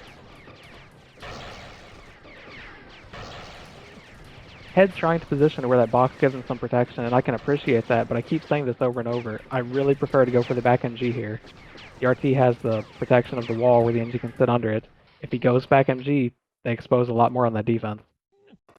Yeah, I wonder if Infinite knows, and that's where he's putting the sentry. He knows that he's gonna try to that he's just gonna keep trying to hammer that down. But yeah, the MG is kind of exposed there if you can get that top angle. Is that right? Is that what you're going for? Yeah, not only is it exposed, but it forces the NG to expose himself. So if they keep going for the RT, Infinite can sit in the flag room with the safety of that little wall peak and just repair over and over. if they go for that back MG, he has to come out of the flag room, and then the nades that are flying in from the OMs can take him down or at minimum drain him. Head continues this strategy here, going for the sentry. So we'll see if they catch on to that. But do you feel like that's an engineer that knows that the heavy is only going to set up in one spot, or does he try to change it up eventually and try to block the top MG? No, I think it's a general assumption. He's going to keep blocking the RT. That's typically how we see it in the mixed community. Well, and you want the sentry to block the RT, then you want to force the heavy into the top right corner. It's easier to spam nades into that section and force them up there, isolate them, and kill them that way.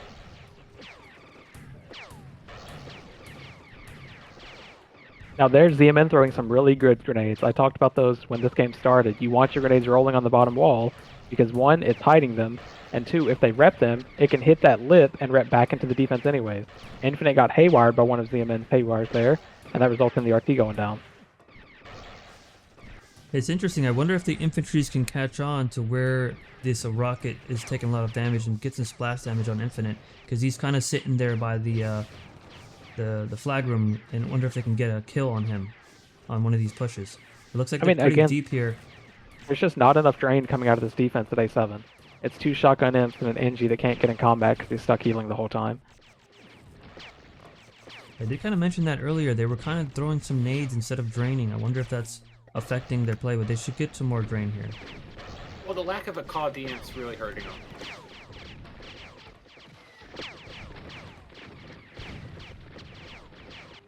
And we talked about BT. BT drafted what we thought was going to be engineer. He played his DMs last week, and he was the call player anchoring down F4. So he's out tonight. Looks like they didn't either communicate it or they underestimated it. They're trying to make it work with 2 shotguns, but that's not the way to get it done at this base. You've got to help your heavy more.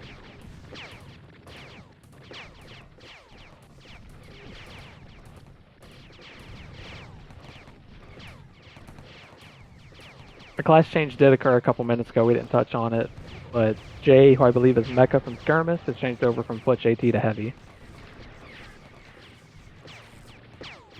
Looks like ZMN tried to blink.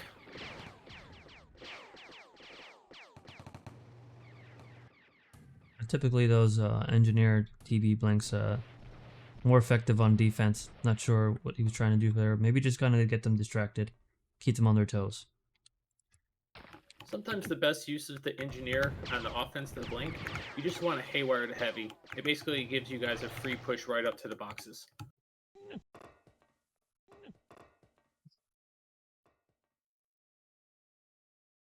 Like yeah, GT especially is... impactful playing with power offense. You know, your infantries find themselves at the boxes.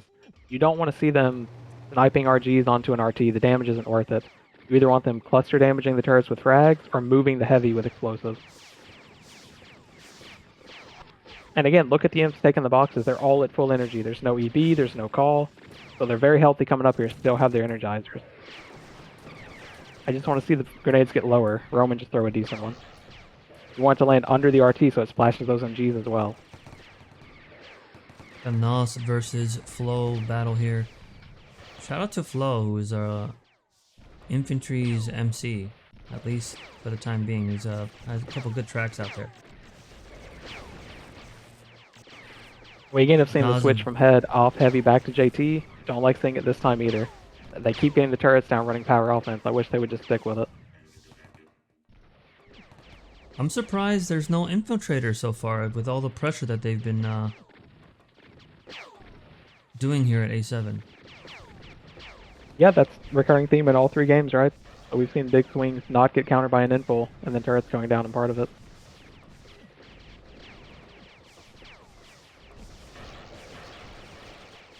So hopefully the DMs provide there. Again, they're nading some more to kind of get the heavy down, but the damage is coming from the infantries as well. Got to get some more drain. It looks like they're dying as well. Just infinite healing that rocket turret. 50, 81, just not enough. Can Head finish it off? Not until he dies. So Shadow and Roman Reigns will definitely be holding this choke. Meanwhile, I just tabbed over to D6 and nothing happening. They're at the first choke with a couple people on defense. Again, if you were watching this, sorry that we're not panning over to D7, but again, all the actions here at A7 with minimal effort to GT and his defense at D7. A little action coming in at D7. Looks like Jay's going to get set up on the turrets. It's heavy. It's only GT and Fizz at home. And GT drops to the RT, and suddenly their flag room is clear. They need to realize Whoa, this TD and out. D6 flag room is We clear. did not see that. Can they just go for it? Oh, it's almost clear. Scarface. Kel with the flags. Got to get him out, and he's out. He's out. So GT blown up by Zone RT. Tough turn of events suddenly. Decent spot for DV squad, as there is turret stress already, and they own that choke up top. They need to get their team up there, get the infos ready, start flowing EB, and then push it together. They're pushed up really, really far, and this is good for the 10-man. Is this the chance that Head goes JT? I would be surprised if Head is already JT. But they're kind of trickling in. This could be, if they don't hold here, this will be really bad. They're really deep, and Head's JT. He's going to go flying in. Is he going to try to He's abort? still healthy. Scarface needs to rep for him. Those are not Gets good the abort. drops. No. Scarface with the, this is not looking good for this 10-man defense right now. As they're pushed all the way in. Can he get a kill on Bonds? No, and we actually saw the opposite of this last week, right? It was a hold at A5 where it looked really bad, but they held. So it's important for this offense to group together, realize the position you have them stuck in, and keep them there. You don't want to funnel in before you need an abort. And just like that, they've given up that flag room choke. They're going to get pushed out at that top choke. With all that being said, though, they're stabilizing here. Metal has all 5 flags. I wonder if they could have actually summoned him out. Usually with all 5 flags, you kind of do something tricky there, but I think they have the TD there. By him, yeah, he didn't have enough time in the timer to even try to move. With that TD, he would have to get to the top left corner. He didn't have enough time. There's still so much time here. I'd like to see more drain coming through the base to help the attacking team. We should see all this EB flowing. They're going to get into the flag room now. Yeah. If you're on that 10-man, you're telling them, wait, go for the kills, right? You have all the time. All the time. You get the abort here and things are looking good for them, but there's a more optimal way to perform that. Nos goes out. There's actually an MG supporting them, which is really good. So see if they hold this here. It looks like they're going to stabilize. I wish they would have gone for more kills there instead of going for the flags, but we'll see what they can do here. There's also strange positioning by GT there. Like, we just saw GT, the medic, die in front of the flag room. No idea what he's doing there. I'm not sure if he's out of solving because really he had no business being in that position. You're right. So they pulled the flag back, and they're trying to reset the 5v5 now. As Nos goes back to D6 with partial turrets, I guess V has enough minerals to say, hey guys, let's get back into this. It was a fluke we got cleared. Let's start this over. Very, very, very fluky. I mean, there was no action going on. Then GT dies to his rocket, and they get cleared. So just like in blink of an eye, things can change here in CTF. Yeah, and I may have unintentionally manifested that to GT as well. I mentioned last week at D6, GT had one mistake that resulted in the flare blowing him up and Chucky flagging it.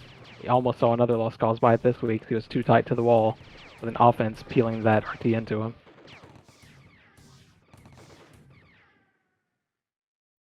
Looks like the MG is red here at GT's home base. Again, they have the single flag. Nobody is there set up. So we're actually going to switch back to A7. Bonds is trying to trank Nos. And Jaguar is about to die. Head is there on offense. Can they tick deep to Head? He's about to be deep. But I think Tactical will be able to stop him. Oh, he missed the bounce. Yeah, hit Oh, you hate to see it. Yeah. Oh, he missed it again. I thought that could have been a big storm, but couldn't get through that. That's going to be the double, triple bounce heard around the road as Head just gets not like this. stopped by the walls. I wonder with if an he all-time doesn't know call. about show physics. Well, I think Head knows about it. I don't think they know that it's back to 5v5 because Marduk's now still just a random foot JT. Their SL needs to switch back. Yeah.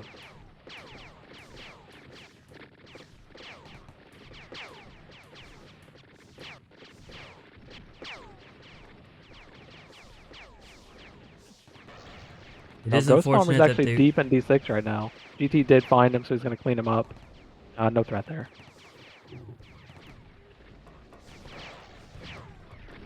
So again, going back to that 10-man offense, it is unfortunate that they were not able to kill the other team. Just as unfortunate as I have, I had to get Taco Bell, unfortunately, so that was the only thing that's opened up, so that's what I have to eat. But anyway, back to the action. Cal here is facing Penguin, and again, there's nothing really good happening here. Yeah, it Typical really looked 5v5. like DB's team was in a position to not only flag the 10-man, but clear them. But I think you brought it up, or Herth brought it up. They kept rushing in one by one when they still had over a minute left. You just have to drain into the flag room and then throw a few grenades. You'll kill them all. And you get the flags. You can move bases a few times. This game could have been over if they didn't panic a little bit on that. It was a shame to see that between the SL, the medic, and the engineer, there was not a single EB stream into that flag. Yeah. There has to be a moment where you switch from like, you know, let's get the flags to let's only kill. Because getting the flags in that time, you have over 60, 90 seconds. Yeah, you're to get practically them guaranteed cleared. to That's get your flags from that focus. position. Yeah. Yeah. Now, are we going to And see that- heads switching back? They have a full setup of flag room turrets. Very unconventional setup in A7. So some communication occurred saying, we can't hold the turrets outside, let's try something else. This sounds like a turret setup that Fizzum would do. Your words, not mine. And correct me if I'm wrong, but this setup here kind of negates the JT offense. I'm wondering if they go continue with power, or do you think that this is? What do you guys think of this turret setup and how the offense that's going on? With the MGB so far up, you can set up on it from the safe spot close where tactical is. I'd rather see a heavy in the game, setting up safely and just taking out that front MG instantly. Then you just bombard the flag room with grenades to take out the rest. As I say, that Zeman swings to offense again. Nice haywire. That was a nice. CMN has been great with his haywires this game. Head, ooh, that's not so much. Bonds with a Yeah, flank. that is Oh, Uh, an unsuccessful flank. very nice. Jaguar is Maybe really they- getting the leg up on him recently. Yeah, they may have Jaguar spec info on winning that. the mental battle, yes. If I was Bonds, he's probably a little tilted right now since he's a strong 2 and 10.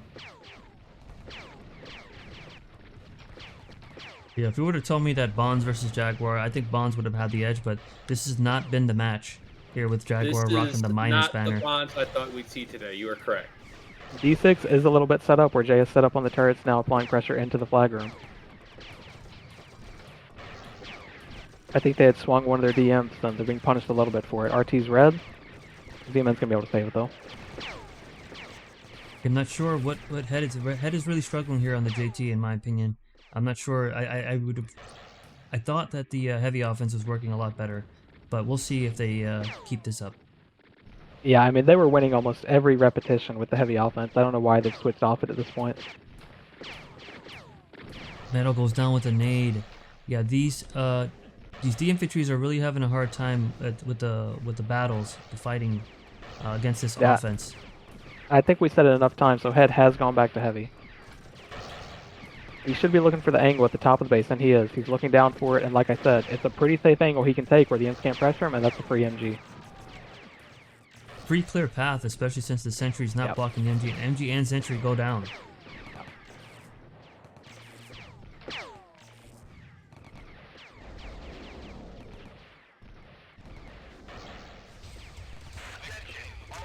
Switching back over to GT, looks like they're Yeah, they're there's getting a their lot of flag room action rushed a going little on bit. there.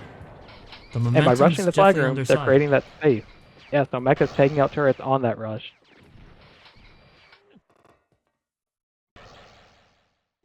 And that is my bet. I'll have to keep track of D7. It looks like there's a couple fluky runs happening there where they're getting very deep, and there are some runs where they just don't do anything. So very inconsistent offense, but we'll see if that keeps up. This is one of those instances though where you can see they cleared them at D7, but they didn't immediately switch to offense. Defense got the numbers. It's immediately 9v5, and they're already going to get pushed outside. And while we look at A7, you know, an updated turret set up again. You never see turrets this tight in the flag room. This is begging for a couple nades to result in disaster. Neither team showing that they want to be eliminated tonight. The loser of this game does get eliminated. As this game goes on 30 minutes already.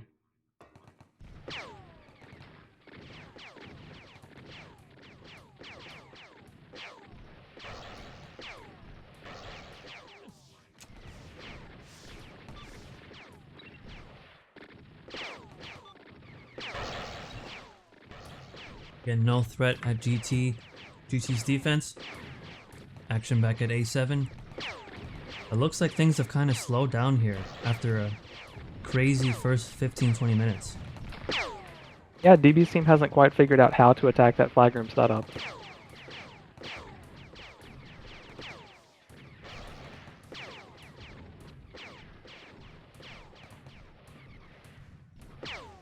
How much do you guys credit Infinite there on changing the setup and kind of making the offense kind of think differently?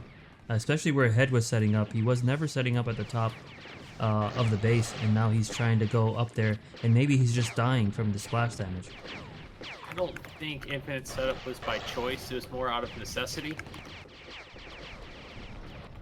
Like, Yeah, I'm he thinking- put their turrets up when they were literally in the flag room. It was that or absolutely nothing at all. Right. Yeah, you've got plenty of vocal personalities on that defense. I'm thinking someone called out, this isn't working, we need to change something. And instead of analyzing the drain issue we keep bringing up, they went with turret issue. So it's kind of just giving up this entire top half of the base and saying, okay, but can you beat us before you get to the turrets? And then do you know how to set your heavy up to take them down?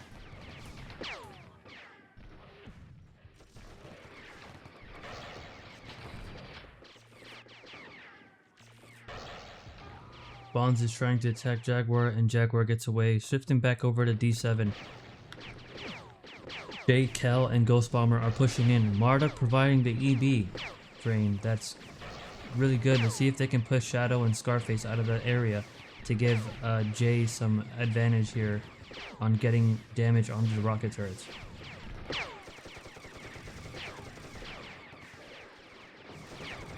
Yeah, so the 2SL double EB offense. Looks like it's paying early dividends at D6. I actually did notice that Abyss with a crazy death there. So that is very interesting. So we haven't seen this setup yet in Draft League. And I don't remember seeing this in a competitive match in a very long time. The double SL could provide some kind of trickery there for GT. And as we say that, GT goes for a flank, at minimum gets them pushed out. ZMN, now the Can you deep get- person at D6 needs to be careful. Earth, what are your thoughts on a double SL? It's a very interesting setup. I don't like it. At least not at this base. I mean, you're bouncing EB, but SL just generally, I mean, you can throw nades and throw EB, but you really have to count on your other 3 people to do the fighting and killing. And I'm looking at the staff, the personnel on that team, they don't have it. Yeah, I would actually argue the other side of that. I think because they're a little short on elite fighters for that offense, it makes sense to get an SLN. We talked about how strong EB is and how easy it is to use. It's very friendly to use, and you can bounce it around without exposing yourself. Whereas if you're playing a Wimp, you've got to get up in their face to do something. So if they feel like they're undermanned on fighting, they're getting huge value out of that second EB coming. Yeah, but you can get them down to 0 energy, but you still need people that can finish. And if you're missing your shotguns, your RGs, it doesn't matter what energy level you have them at. Yeah. Big damage happening at A7 now, and this is where that big cluster occurs we talked about. A couple nades go the wrong way, and that's all going to disappear.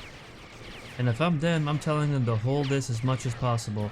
Get some deaths here. They're going to swing home, so I think that they should probably swing some more to the offense and see if Jaguar summons any more players. Jaguar's providing the EB. ZMN goes over to offense, and they're pushing out, as expected.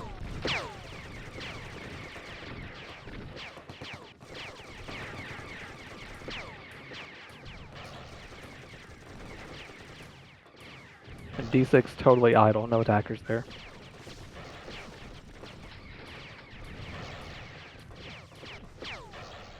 Very good call to get some players back home, as that was looking very dangerous, as we have like a 5 or 6v6 going on here at the bottom on A7 base.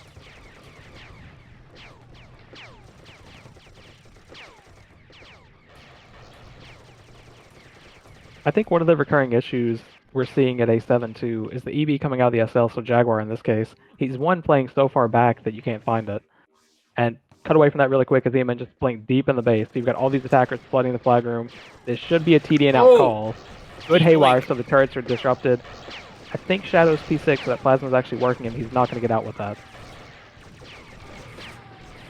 Very, very try by good, ZMN. successful. Yeah, great TBO. We were just talking about that. I probably was actually more negative on it, but that was actually a really great TB by ZMN. I'm actually shocked how little damage they got done, though. It was about 7v nobody, and they did absolutely no damage. Yeah, so Z ran in with a haywire. I think it hayed 2 of his teammates as well. So you disable the turrets at the cost of disabling your own up-close damage to it. No, if you're attaching to that, somebody, I would guess somebody would have to take the point there and say, what is our main goal? Or like, not actually like question it, but like, okay guys, let's get this done during this TB blink. Yeah, so we get that a lot in in the organized community. We get that a lot, where if you're pushing deep on a storm or a blink or something, one of the OMs or someone is calling it. Maybe it's the blinker. You analyze where you're at, where's the medic at. In that case, someone should have said TD and out, and then identified who's healthy enough to flag it. It looked like more of a panic where Shadow was going for one flag, everyone else was running in a straight line, TKing each other and whatnot. That was really just Sentry, get a healthy imp to the top left corner, and they're out of there. Yeah, and those TBs, I mean, right now the action's going, they're actually gonna get some, they're pushed here at this choke. But commenting back on what we were just saying, you know, there's a couple words you could just say just to kind of keep it clear, because you have a couple seconds to kind of get things communicated. So TD and out, or kill the medic. Bonds blinked past Jaguar and didn't turn around. He Okay, lost. Bonds. What a strategy. I think that's going to work out, though. Exhibit Thane, Ernie was there to save him. This is getting a little bit disorganized here, at least for the offense. Bond goes down to a nade. I'm sorry, that was just a funny death there. But looks like the offense is about to get cleared. Nas Yeah, this is and an ZMN eventual are up. clear angle. Can somebody go down and instead of going north? Looks They're like not they're giving gonna them a get chance cleared. to. We So the should quick see, break in the action at both games, I can go back to my point prior to the blink. We're seeing a Right. lot of Jag playing so passively that it's making it harder for his offense to get up there and win the fight up top. Like when I see him EBing, it's kind of bouncing off a wall and coming back down. You've got to bend that to get it into the action. So if he's got EB hitting in the top lane where the turrets usually are, there's an advantage for his fighters. But because he's not really participating in this fight, we're seeing a clean on 4-on-4 instead of a 5v4 up top. And I think it's fair at this point to start thinking sudden death. You know, I think we're 6 or 7 minutes away from it. Are either team's going to take steps to say, let's turtle and flip this, or what's it going to look like?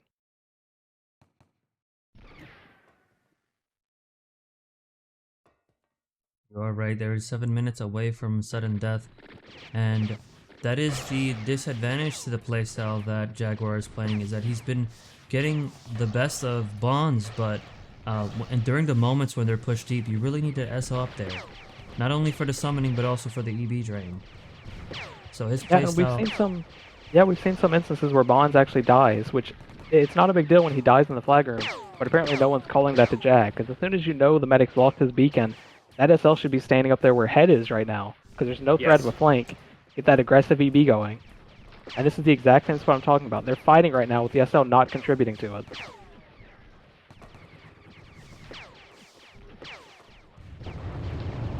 Nice kill by ZMN on the medic. So that right now, I mean, unfortunately, just looking at the teams, I don't know if the GT's team has more spec info, but Jaguar should be pushing up way higher here. Once he summons his team, he should be rushing straight up with him. Don't give Bonds and his team the chance to push out and lay another TB and reset the cycle. And Herth, if you can touch on the summoning rate, right? You have a double summon at a time. So, and you should be looking at the players who have died most recently to know who you're gonna summon next. Correct. You're monitoring the order that people die and immediately highlighting them, so as soon as they ask, you don't have to page up, page down. It's an instant summon. Big push at A7 here. Oh, Ernie gets pushed out of position. Great rep charge. And if I was them, I would definitely get kill on tactical, and that's what they should. That's what they have done. Head is trying to get a damage on that MG to the left of the turret room. Can they get Ghost Bomber down? They do get Ghost Bomber down. The same issue we touched on, we're seeing it again. Jaguar a minute ago was sitting too far back. He summoned a couple people near the bottom of A7, so they had to walk up there. If they had gotten there 5 seconds earlier, they can help secure that choke.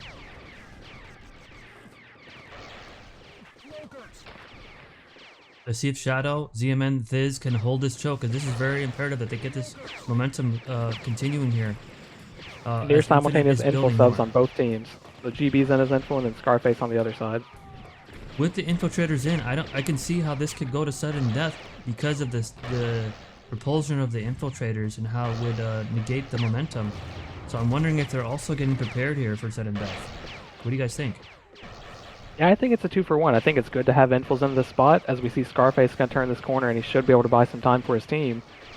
And he does, he pins the heavies and whatnot. On the other hand, if this doesn't work out, it's still good to have the minutes to get ready for the whole flag rush that is sudden death. Head That's almost grabs strange. 2 flags. Abbott is their SL, but he died at home. They really That's- are playing for sudden death, it looks like. Yeah, it's got to be a miscommunication of sorts. Sometimes back in the day, I do know that when I played squad leader, I would go home every now and then and kind of annoy the offense. But right now is a definitely interesting time for an SL to go back home. And it would, with go to infiltrator, maybe that would make more sense. Yeah, you really just don't want an SL at home under any circumstance. If you're desperate to have 10 defenders, get in a better class than SL for fighting in that case.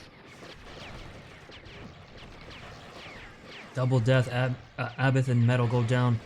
Let's see what the timer is at. The timer is at 41 minutes. We still have 4 minutes left, but it looks like head is back to JT. I wonder why he keeps going back to JT. He's doing great damage at heavy. I mean, there were some inconsistencies in his heavy playstyle, but we'll see what they can do here. They're pushing the team way deep. Honestly, with that turret setup, they should just be rolling nades to that flag room. They're all clumped. You throw frags or WPs in between all 3, and you would do massive damage. Yeah, and just like we talked about rolling them earlier in the setup, you want to bounce them off the side because if they rep them, you still have those top lips where it may unintentionally rep back into your team. So don't just stand in front and throw them. Throw them in an angle to where it hits the sides. ZMN has been playing a very solid game, I may say. He's been doing some really good plays here while attacking here on offense. And we do see that sub we talked about. So no Abbott is in as info, not SL. It looks like they are setting up for the flip that is SD. And it's interesting, maybe he went to go die so that he can get his energy up and change class. Yeah, it could be. There's currently 3 infils in versus 2 infils. Usually the call's at 2. Interesting to see that they went 3. If this isn't an excuse to get this class nerfed, I don't know what is.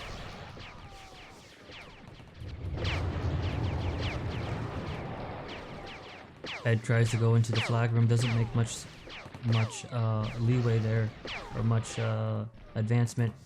It looks like this is definitely going to a sudden death. We have 2 minutes left, and let's pan over to GT, who's been kind of chilling there at home, and nothing's going on there. GT kind of TVs back to DS and back to home, and looks like whoever grabs this flag is going to have an advantage.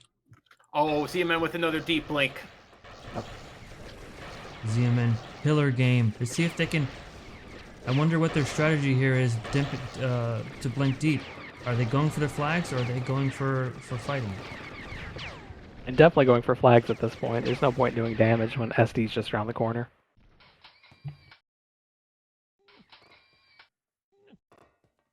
So we're close, I think maybe just 1 minute away or so. It'll be interesting to see how they split the map. You've got the 3 bridges possibilities and 2 spots in the caves. And this unfortunately could land in that scenario that I spoke about before the game where Metal's team has defended the space the whole game just like they did last week. Their defense has shown up just enough to keep it going. They may lose the coin flip anyways. And you can tell everyone's already knows SDs. They're walking the bridges, they're going to caves. Yeah, all the base attacking is done for now.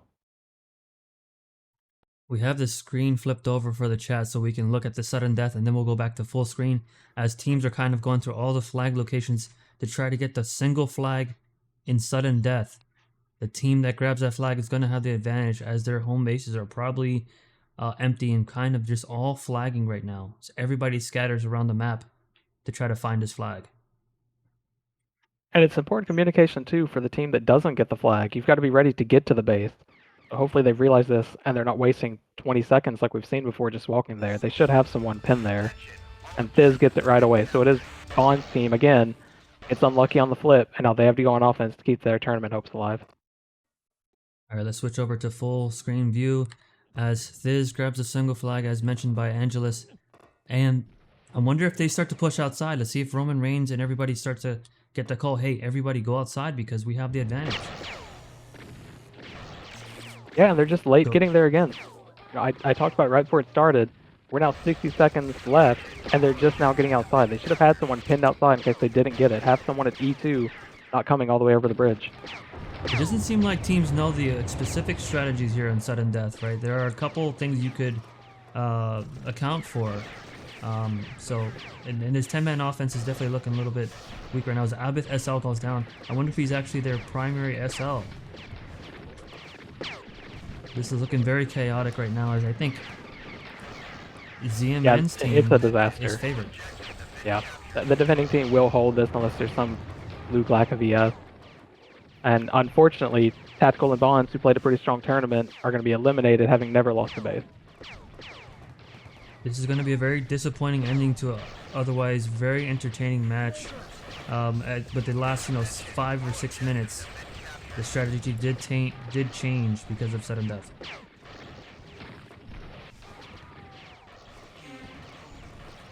GG to these teams. Unfortunately, the loser was eliminated, as GT's team is victorious.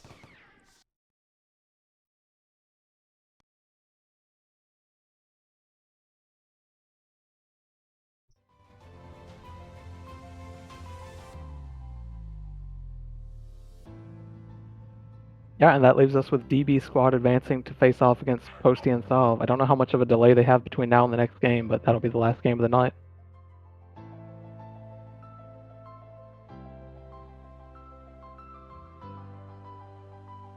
So 7th Plague wins over TD. We'll see who the MVP is. GT. How do you guys feel about GT being MVP?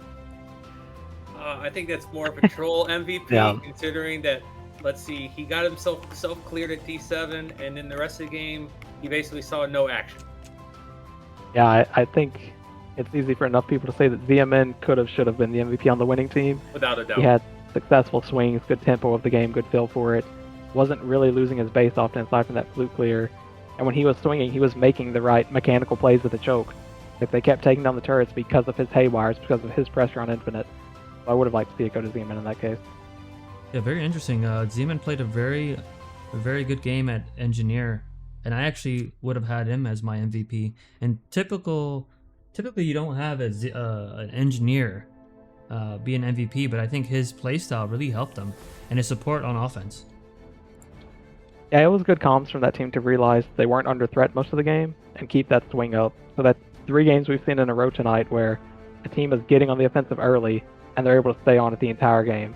Unfortunately, this team kind of stopped at 42 minutes. They had some early subs into a JT, which kind of diminished their turret pressure, taking the heavy out. But it's been cool to see these teams build momentum with swinging and keep it instead of just letting themselves get pushed out and revert to 5 versus 5.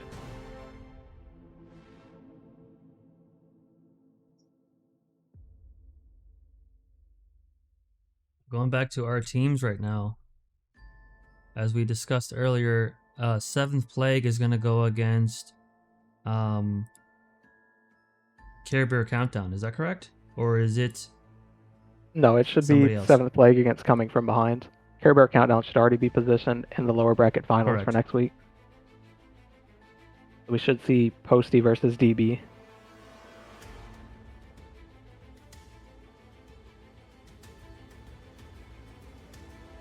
We had 3 eliminations tonight.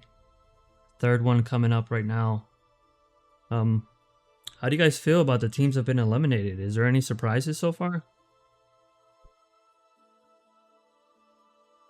I don't know. I mentioned before this game, I thought this would kind of be game of the night, at least for the 3 we knew were happening. I thought Taku Teiko may be able to get something going on, but they got pressured at home, couldn't recover. The men played a great game like we talked about, so a little surprised, but also we talked about the drain problem at A7. You're relying on your heavy to do a lot of damage in these long bases, and they didn't accommodate him with drain. You've got the least combat active NG in the game in Infinite, maybe the best miner, but he's not there for combat draining, and then neither of the imps went to call. So I think those fundamental differences in item sets really resulted in them getting punished for it at A7. They just couldn't take chokes back.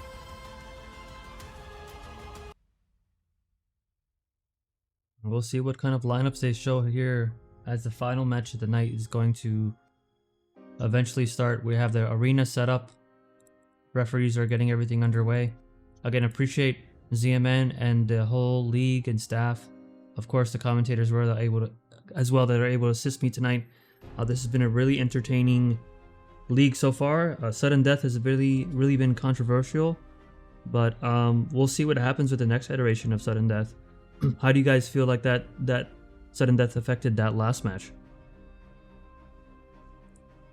I mean, it's easy enough to say that the team that won was on the offensive most of the game. We talked about it before. They could have closed that game out with the 10-man, but they kind of grabbed flags out, reset, didn't take care of business up top. I wouldn't say it affected it too much. I just think in general the audience doesn't like seeing it. As someone watching the games, I don't like seeing it. I don't like how this RNG is leveling into the game after it's played for 45 minutes. I agree, because if you were to flip it and then you had Metal Squad that got the flag and not DB Squad, it's like you turtled all game and you got rewarded for it. I don't think anyone likes to see that kind of behavior.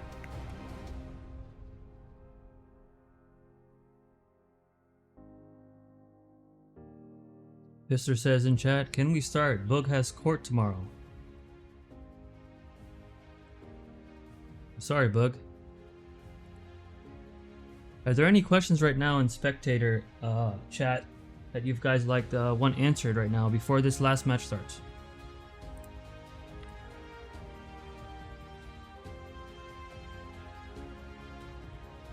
Breakdance mentions remove SD, and so does Rue.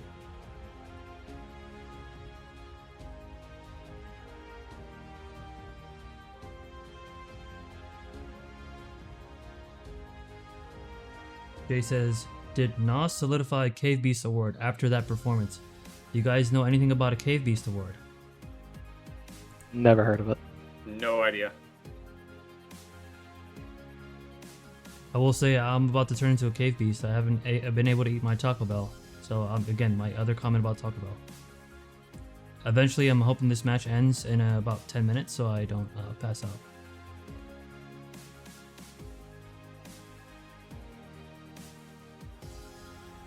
Will video commentary be posted tonight? I will definitely try my best to get that posted. Right after the match ends and right after I eat. Let's see, any other questions here?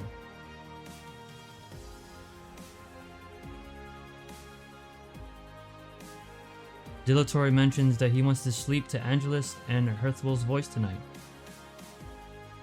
Yeah, I'd rather not that be the case. Don't worry, Mike. Checks in the mail. Debris says, Beso, are you going to play M plus S Season 1, The War Within? Sorry, I got my words twisted up there, but yes, I'm playing Disc Priest and Resto Shaman in World of Warcraft.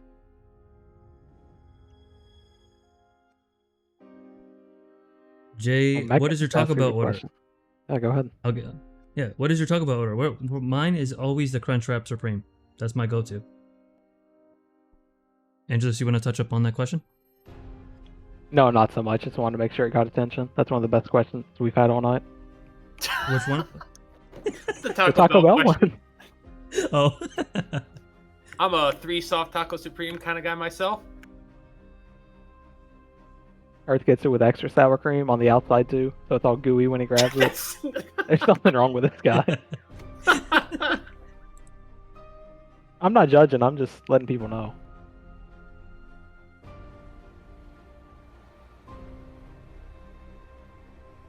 Exodus mentions new sudden death next season could be heal reduction. Thanks for the idea, Joe. It's up in CTFDL test zone under SD heal command. That's very interesting. Yeah, I've heard that idea. I've also heard tonight that it's entirely Joe's fault. That match got restarted a million times. I'm not sure I want to take Joe's suggestions on anything at this point. I'm just looking for the G Lies. next week. All lies.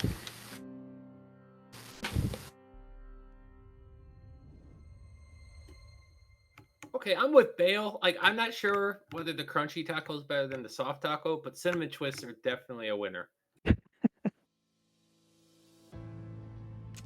Usually my cinnamon twists are for the kids. So for some reason when I see cinnamon twists, I think of like a kid order. So I don't know. I don't know how I feel about that one. Okay, it doesn't matter what they are, Mecca. It just matters whether it tastes good or not. Yeah, we're talking about the food quality while talking about Taco Bell. That's crazy. Yeah, I was gonna say one does not equate with the other. We're all eating Looks to be- low-protein dog cat meat. I think it's fine. We'll take a few more questions and then we'll start commenting on what players are being unspec'd right now. Any last second questions?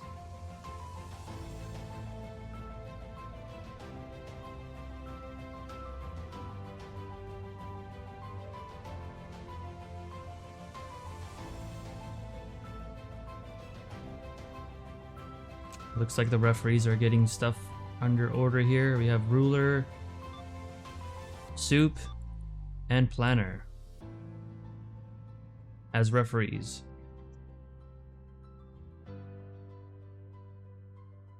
I believe soup is the main referee. Again, the winner of this match, you guys correct me if I'm wrong, is advancing to the next semifinal. Yes, they'll be advancing to the lower bracket final where Decker Squad Care Bears is waiting for someone. And that'll be the first game next week.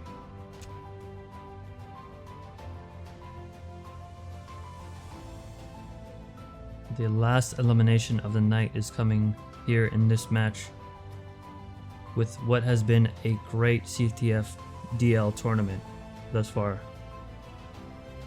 Bao is unspec'd, Breakdance, Greed, Posty, and Waylander. Pretty strong 5 so far. I would assume that is probably their defense.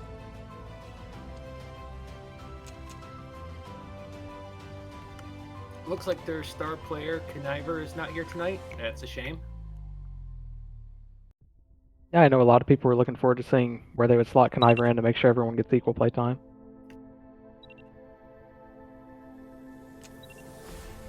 I'm here wondering what is going on, but it looks like I got disconnected in game, but I am back. As 10 players are now unspec'd. We have Pister, Sov, The Mountain, The Great Chompy, Waylander, Yosh. And that rounds up the team for Posty's unspec'd players. Yeah, I would think that Pistor is one to watch tonight. So if we go back to last week, we had comments on the very first game of Axis playing Go Heavy and how he was playing it, how he was picking his shots to go for turrets. I had similar comments against Pistor last week. We'll see if he kind of took head of those comments and if Sov's worked with him as well this week. Will he get set up a little bit faster, dodge some more RTs to sustain damage, and see what his Go Heavy looks like should they put him at that again. We have a full 10 now for GT's team. GT head. Let's see what class head is actually heavy. Jaguar with the minus banner is SL. Nos, Penguin, Roman Reigns, Scarface, Shadow, Thiz, and Zeman. Looks to be the same lineup as last match. Yeah, I don't think they had an abundance of subs available. We talked about it. We couldn't see them in spec either. Last game. Yeah, it may be their solid 10 that may not have anyone else available tonight.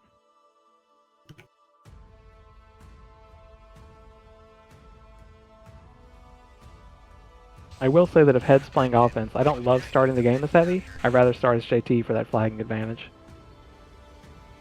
That is a good point. If there's any time he'll be JT, it should be at the start or Infiltrator. What do you guys like better, Infil or JT to start out? I'm assuming Infiltrator is the go-to pick for flagging.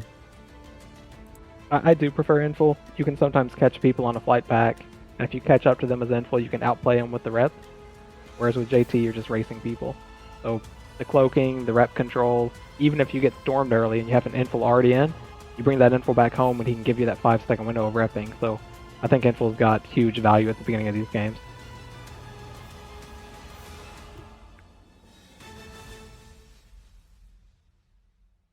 And switching scenes back. Sorry, I had the schedule pulled up. But we have a temporary scene here. Looking at Sov. Sov is actually starting out at Infiltrator as we look into the spectator chat. before this match starts.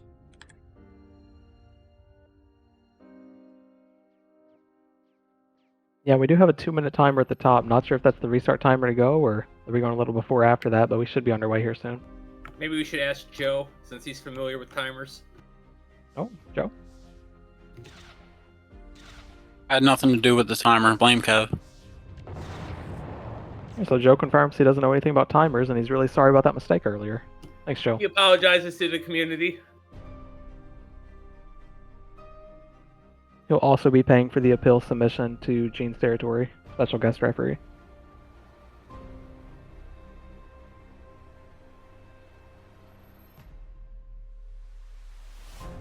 Well, fellas, I'm back.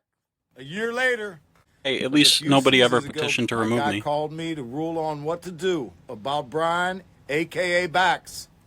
Now, he calls me and asks me to review Ray Gunn, a.k.a. Revenge's case. He tried to shut down Discord. He tried. He tried to hide. He tried to skirt the rules. The case is closed. He is banned for the rest of this draft season, and Ace will transfer the alias Revenge to Joe, a.k.a. Cheese Crisp. That's the way it's going to be. First day in the studio, Gene's out. Well, fellas, I'm back. A year later. Joe, aka Cheese Crisp. How do you guys feel about that, Cheese Crisp?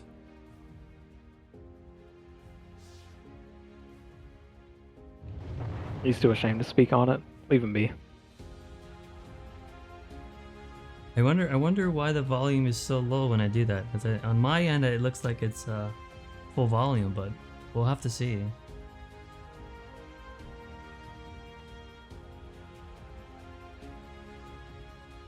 There's full 10 versus 10 right now, as match is probably going to start here in 4, 3, 2,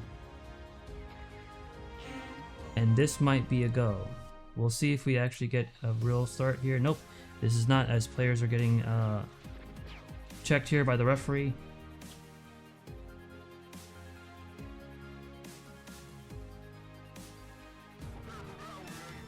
And that's a go.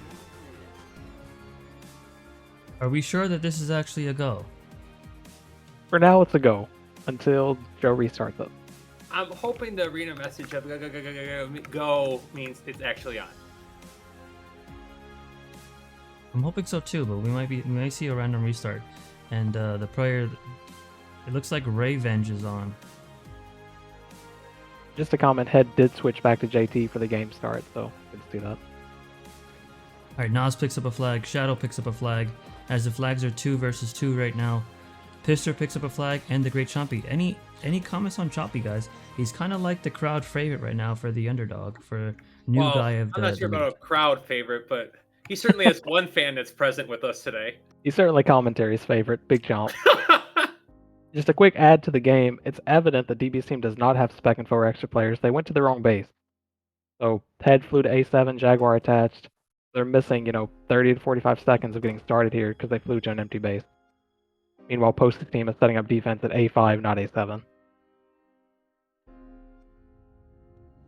Let's go to the full match view here. Give the respect to the teams and for players watching here, as we have bases being set up here. Breakdance is Engineer Waylander, has a flag here at A5, as Posty and his defense are trying to get set up here, as the offense Head and company are setting up outside, trying to get organized. Yeah, so Posty's team had extras home. They're in a good spot defensively. Now on the other side of the base, they're already pushing in. They're a few seconds ahead as far as base progression right now. Looks like D6 is going to be the first one to take any damage. Now let's get that view of Pistol. We talked about it before the game. Is he going to set up on the turrets right away while they own the choke, or is he going to stall too long, catch explosives? It's a lot of movement and not a lot of shooting.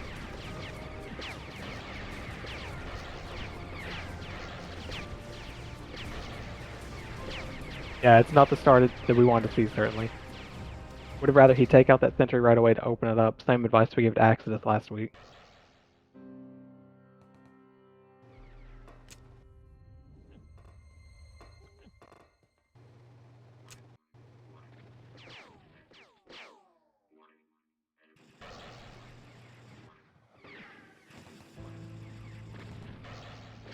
Apologies there, as the kids are going to bed. But GT here is setting up here. I wonder if he gets a TV. His energy is really low. I wonder if he'll get a TV on the mountain. How do you guys feel about the mountain being SL? I'm not too familiar with him. I know he plays SL, but I think, no offense to Mountain, but I think he's just another one of those stock standard SLs. Nothing fancy. Just gets the job done. Definitely got the job done there as GT goes down with a blink. Again, if they had me as spec info, they would have known that GT would have TB'd there. Yeah, it's a good showing again for post these teams. You can see they have 4 people in spec. You've got to imagine someone's giving them good info. And we should see again this heavy gets set up. Looks like Yosh and Sov may be haywired here, but they definitely had a good roundabout on this boxes here, kind of protecting Pister. Unfortunately, Pister goes down early, but I see some good things here so far, coordination-wise, with Sov's offense. Yeah, I would agree. They're getting to the boxes at full strength. You'd want to see more EB coming down from the mountain, down the left side, flushing out the boxes more. If they can make that small adjustment, they can probably kill a DM for 2 and get even better setup. Kind of bad movement here by the mountain as he gets kind of killed here. Good tranks by GT. He got the mountain right before he was able to escape into the elevator. Yeah, they're okay. Solve had already made it outside, so their offense is still up. Mountain reattached. They're reestablishing at E2. Ooh, and it's a clear at A5 as well. Yeah, so we should see some action at D6 here.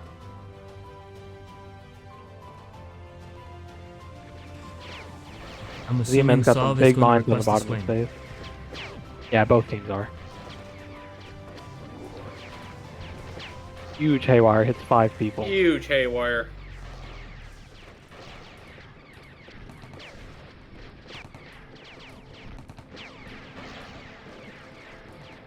ZMN making that case for one of the better engineers in this league.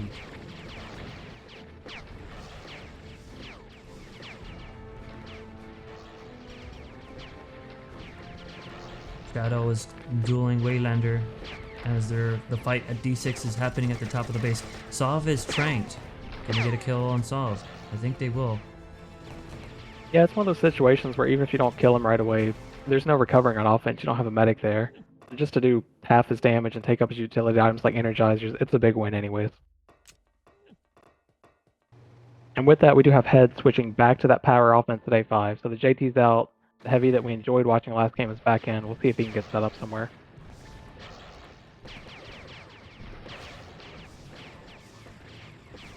And the offense taking a little bit of time to get set up here at A5.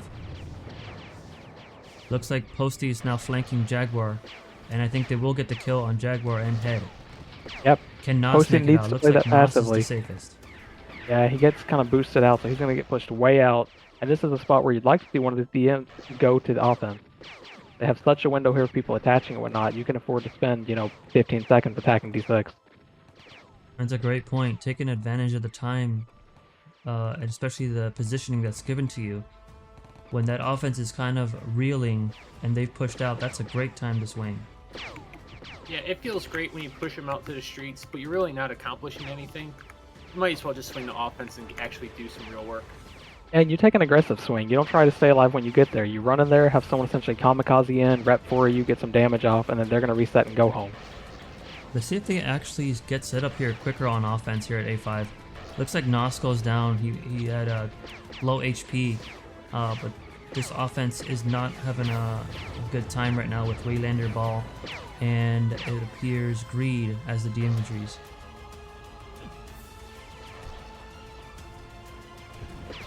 I'd say in general, the offense attacking D6 has been more successful. If Pistor can find the angles to set up, they can get some actual turret damage in. In that case, he overextends before they flush the imp out and dies instantly.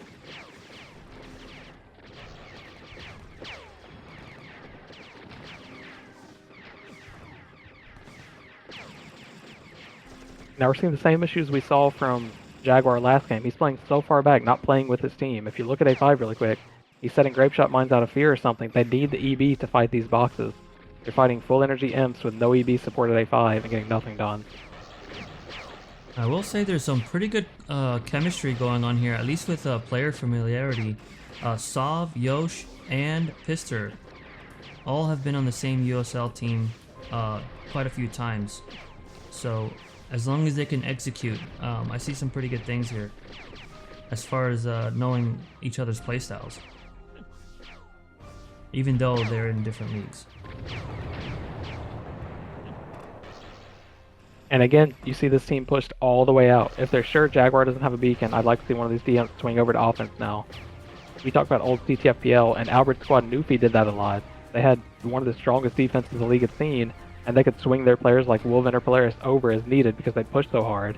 And that helped, accommodate their offense where it wasn't the most skilled offense, but they had the coordination there. And if you're coordinated in a 6 versus 4, you're going to do some big damage.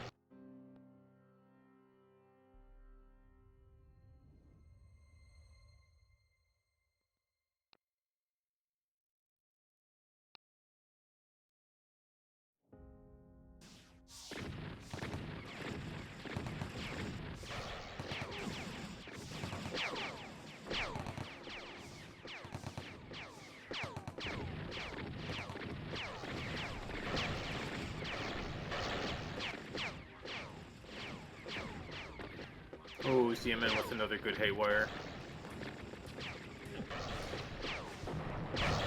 Ed is trying to set up here and trying to get some sentries down. I'm not sure how effective that'll be. Now, I like the angle, take what you can get, but you're not going to win these fights until Jaguar steps up and provides EB. With the way both of these defenders are acting versus the offenses, like they're way ahead, do you think either team's going to change up their personnel, switch things around to try and balance out, give their offense more of a push? Or are they just going to basically let their defense handle the game and play for sudden death? Oh, you're talking about rotating the fighter talent over? Yes. Yeah, I don't know how much depth is on either side, honestly. I'm not familiar with a lot of these players. Didn't play with them back in the day and haven't seen them in mixes too much, especially the skirmish folks.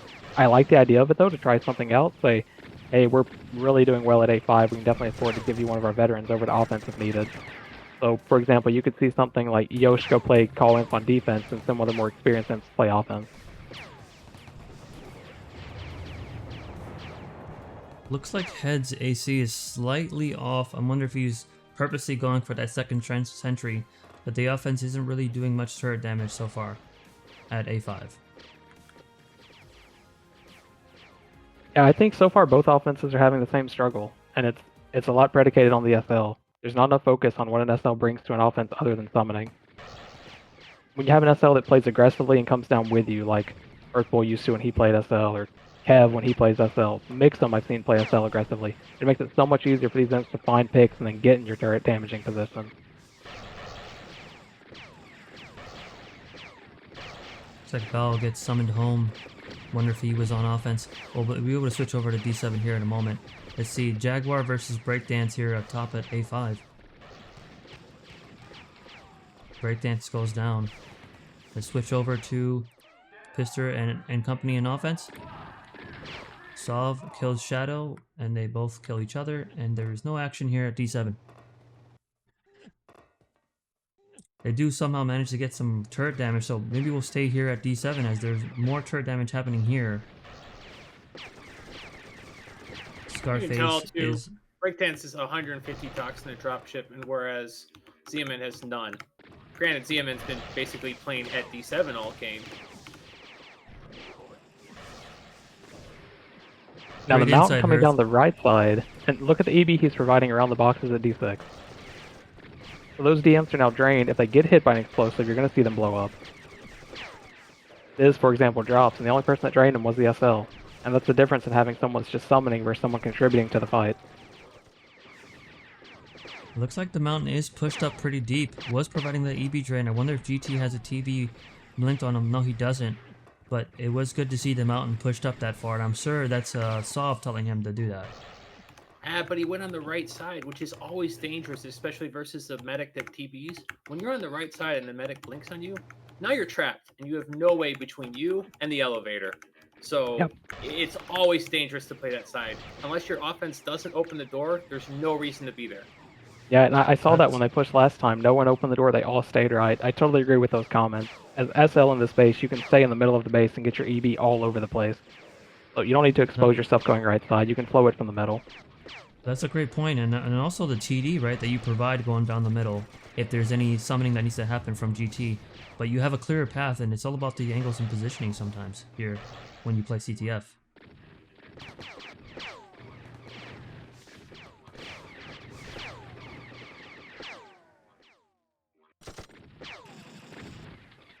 Action back at A5. Let's see what happens here. As Head goes an RPG, Waylander is the furthest the infantry up. Are they going to be able to... Roman Reigns is actually taking quite a bit of damage here, and Roman Reigns goes down. No, that's the recurring fight we keep bringing up. They're fighting against a medic healing, and they don't have EB support. Like, you're just down fighting at that point on offense. You've got to slow things down and bring the SL with you. The one thing about Jaguar, though, is he is getting manually flanked quite often, either by the engineer or somebody else. I wonder if that's affecting his ability to provide EB drain.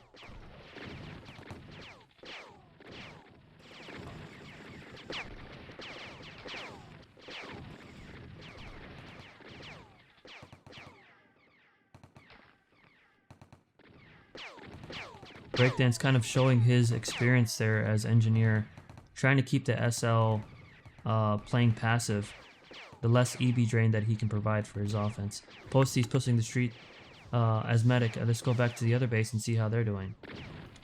And again, with that push, I'd like to see someone like Bell just go to offense. You have plenty of time when you push them that hard and you pick someone off. I'm surprised no one on that team has communicated that to the defense. Like, why are you guys out there? Just swing. You can go in, like you said earlier, throw reps, throw nades, die, and by the time you attach back, they might be at the boxes if they're lucky. Looks like they're doing a rush offense here. Are they going to get GT and try to do a TD and out? I wonder why they changed their strategy there with the heavy. Maybe they're trying something new. GT is definitely trying to do a blink up top, or if not, trying to refresh his inventory by going to dropship.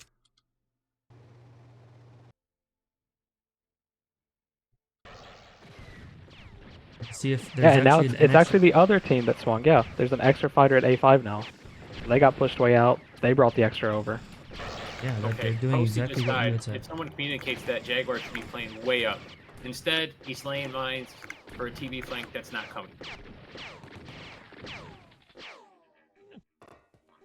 And that can make or break the difference of positioning, right? Because if you were pushed up more, and I know their offense is dying, but you're taking the player that died first, so you could potentially be holding a further choke down.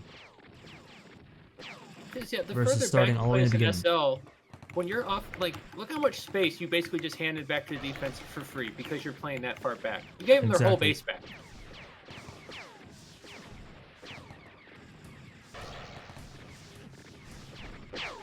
Let's see how they can sustain this. Can the infantry stay alive long enough? Looks like one has always been dying sooner. Oh, great haywire onto Roman Reigns, and I think that also hit Penguin as well. They're now, the defense is taking advantage of this and going to push up.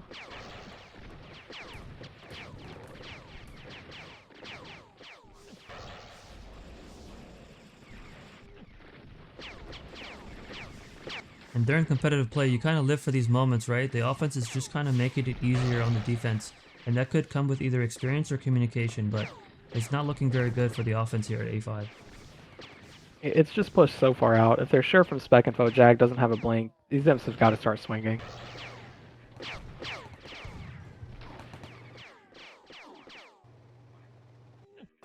And the winner of this match will go on to the lower bracket semifinal with a chance to go to the championship game.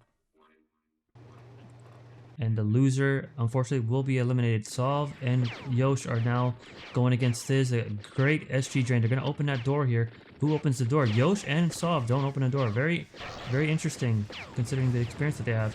But they do finally open the door. Scarface gets killed.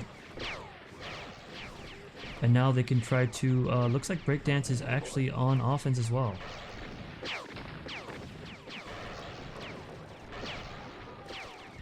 Solve kind of a 1v1 situation, one versus everybody, rather. Chompy goes down. Angelus, how you feel about that Chompy death? Yeah, I mean, it happens to the best of us.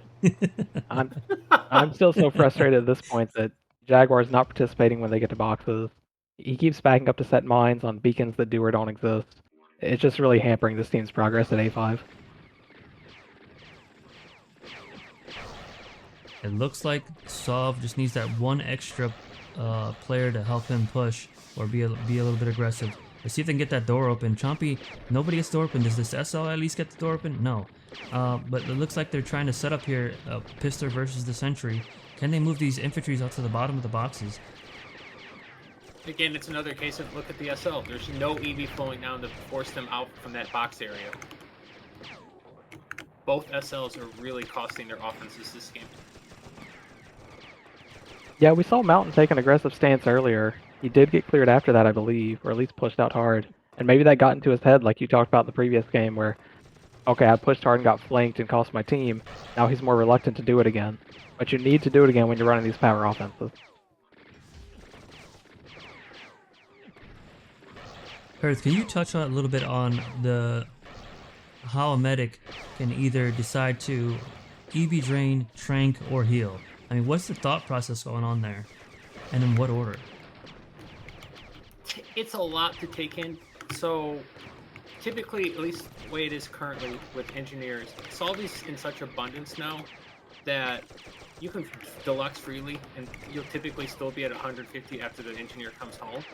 So your opportunity cost is you can either regular medic kit and save your Salvi, or deluxe, and it gives you time now to EB, throw tranks. So you can actually do multiple things at the same time. You're typically watching your defense's health first, and then if they're getting low or in a bad position, you throw out a deluxe. But for me personally, I'm throwing out more EB these days than tranks. Great point. Yeah, and and the reason why I asked is I'm actually putting that into my notepad, so when I play medic, I can refer back to those notes. So I appreciate you giving me the leg up on the competition.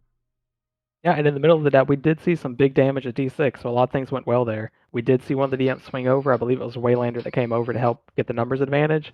Also on the opposite side, Zima did a great job dodging the explosives, keeping his energy high enough to repair that RT. I think most people were expecting the RT to go down, but Zima with 300 energy dodged everything, got the 3 critical repairs off. That was a very interesting attack, right? Yosh went for the flags here when they were rushing. At what point do did the whole offense coordinate on just rocket turret damage? Do they grab the flag just to have? Sometimes the strategy is grabbing the flag so that defensive infantry can hold the flag. That could also be a strategy. So it's very interesting that Yosh went for the flags there. Yeah, there's usually someone shot calling it. We talked about Jackie earlier. Jackie does a lot of that on offenses sometimes. He's not in this game, but just as an example. I find myself doing it. It's usually once you have pressure and one of the MGs is red, you can have someone rush the flag room. And we talked about dead zoning last week. Get on top of the other MGs so none of the turrets are hitting you. Just having an offensive presence in the flag room creates panic on the defense, and that's when things start to fall apart. And it looked like we were seeing that, but again, good play by ZMN, keeping his energy up, able to maintain it, didn't lose the turrets on that one. Biz just gets stuck in the boxes. Not sure what happened there. Again, another show physics moment. Maybe we should make reels of that. It looks like there's 5-6 players here. Great tranks by GT to kind of prevent a few players from going in there as Pister gets set up and try to get damage on this rocket turret. All infantries are kind of rushing in. I wonder what the strategy is there. They all go down pretty quickly. Yeah, I didn't love that rush. They had the fighters' numbers, right? They had 4 imps against 2 for a moment. I would have rather maybe 2 people rush, the others stay at the opening of the flag room and just prevent the imps from rushing Pistor.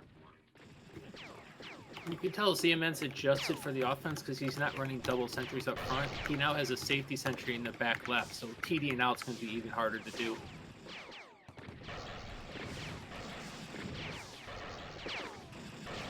Looks like they are permanently swinging an infantry over.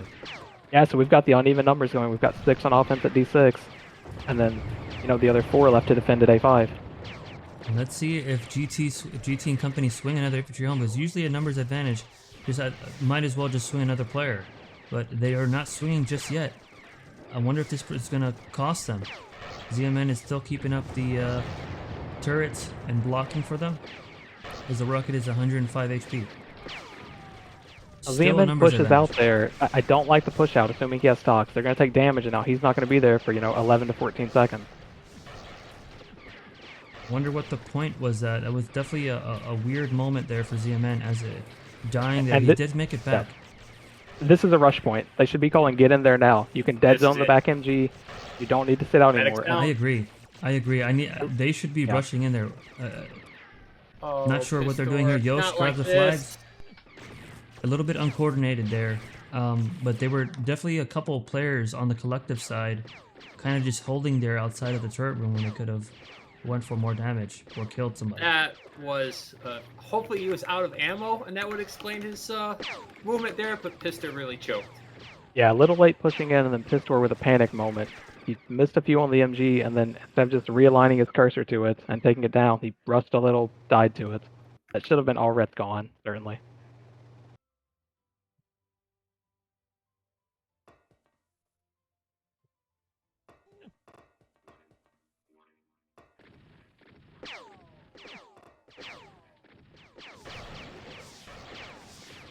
Looks like Pistor is definitely getting some chat there of spectators kind of noticing his choke there. Let's see if they can take advantage of that. Do they have... They're still back to 5v5, so they haven't swung another player. But that was definitely an opportunity missed by that offense. And these haywires are obliterating D6. Z-Man's throwing them into the corner, no one's wrapping them back into the defense, and the pushes are just falling over. And I'm wondering if that comes with the inexperience, right? When a haywire is coming your way, that's definitely a good chance to wrap there. I wonder why they're saving their repulsor coils for that when they could be using. Yeah, and in a perfect scenario, especially for OMs who are looking at what's coming straight to them, whereas maybe a heavy zoomed out, you wait for it to bounce, so it's almost going to expire, and then you rep it back into the defense and don't give them time to react to it. So by the time it gets to them, it's exploding, it's hitting AoE, and they're in trouble. Again, these support players are really doing havoc. Haywire had ZMN had 2 haywires on Pistor, and GT with a nice trank there. They're kind of carrying this defense right now. Now A5 taking some damage. I think they did call a quick swing home on a couple bad deaths. You see Sov go home. Head, as the heavy did die, so that turret damage was mitigated, at least temporarily. Oh, that's a code red. Everybody's home. That was a very, very quick swing. Either great or bad communication there. I mean, I'm assuming it's good communication, but that swing was very fast. As soon as that MG was red, they did not hesitate.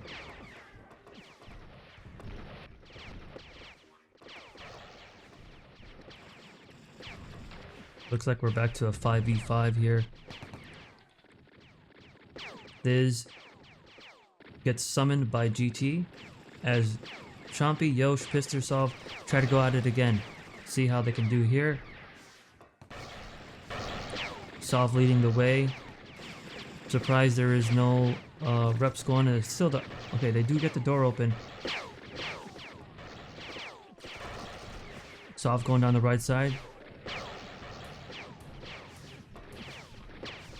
We see that haywire again, straight to the corner. Again. No one moves it. He's sitting there, hey, he doesn't even realize it.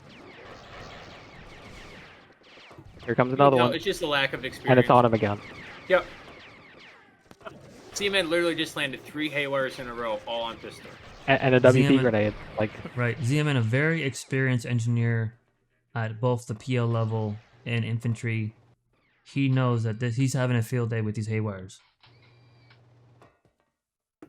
But it's what Angelus touched on earlier. As an offense member with experience, when you see the yellow, grenade coming at you, for me, I'm looking at it as an opportunity to just put it right back in your face, a repulsor, and give us the advantage. Unless you're angling it off the wall at the right angle, it actually benefits the offense more than it does the defense. yeah, and same concept we've touched on with the RT. RT's coming at a fixed time, assuming you're in aggro range. You can use it as a weapon on offense and rep it into a wall where a defender is. But for whatever reason, there's no coordination on Sov's offense to get these haywires out of there.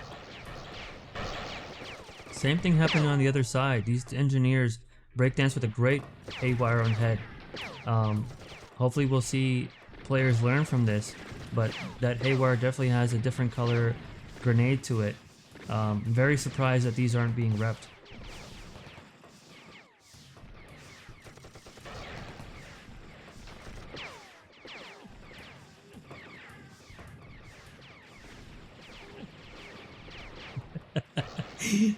we won't mention word for word what happened in spectator mode, but we'll go back to the action here at A5. Nos is setting up here. Let's see if Head is actually trying to go for these sentries again. He's taking what's given to him. Yeah, and maybe DB's team is starting to feel the same thing they felt against the Care Bears earlier tonight. Their offense gets some momentum, they predict the swing, and they get ahead of it.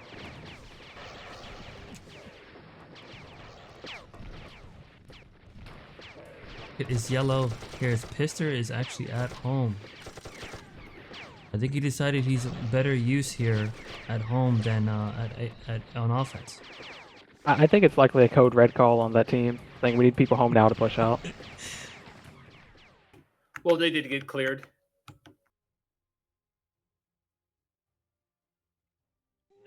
I need a moment, guys.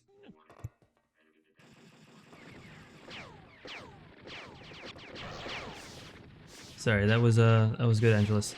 Appreciate the comments there in spectator chat. All right, Sov is going down here, and Chompy is trying to make work here. They actually tried to rep these mines. Yeah, I think we're gonna get back to a 5 versus 5 momentarily.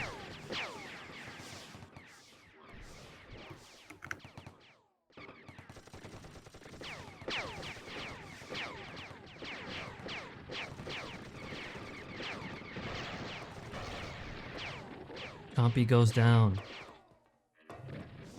Here at D7. Looks like they're just kind of stalling there. They're good. I think they're holding for Chompy. But unfortunately, DMs know better, and they're pushing up. It's kind of a hard time to hold there. At least you know Pister's pretty low. He ate some cause streams and triples after that. It won't take much to put him in the ground. Interesting, And the all, mountain. all that movement again, just no firing coming out of it.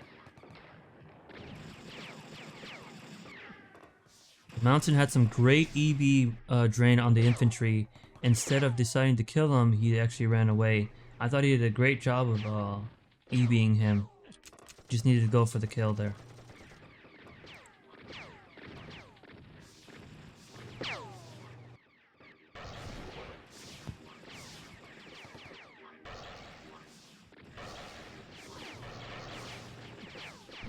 Pister setting up again here. Can they move these? Oh no, Pister goes down really fast. Oh, another great haywire.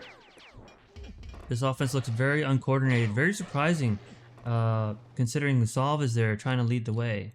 Let's go back to A5 action. Again, these offenses really not doing their teams justice or helping them out in any way. Looks like a big swing coming over. So GT pushed that out and they made the call, hey, we have time, let's go, let's go. I love seeing this. I really like the aggressive here. A couple infantry, since you have the numbers, they could rush in, create some havoc while a couple hold. And they're giving some time for Head. Head needs to finish this rocket turret. It's at 29. I don't know why he moved. He definitely moved and didn't need to. A good learning lesson for those watching there. Once you see blood, go ahead and just finish it. The rocket was at red HP. Yeah, Herth just PM'd me. He calls that pull in a pistol when you should be shooting turrets, but you're doing something else.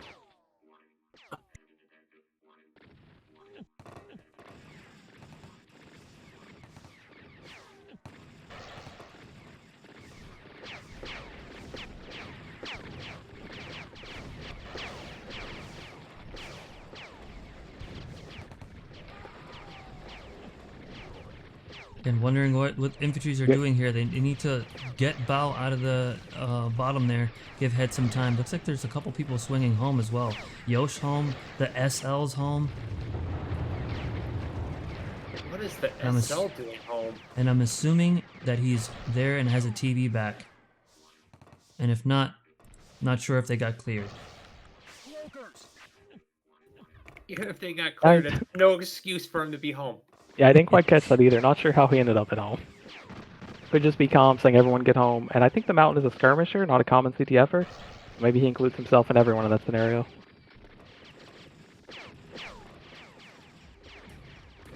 Then an infiltrator goes in, Solve his infiltrator. Let's look at the timer. Timer's at 32 minutes. Definitely still a long ways from sudden death. I'm wondering if he just notices. ZMN? CMN had a great idea of trying to blink, and he did absolutely nothing with it other than die.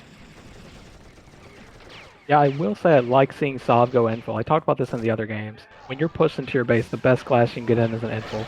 They can split the team in half. They can use the enhanced reps and everything just to buy you time and drain. It is easily the most impactful class in these big bundle fights.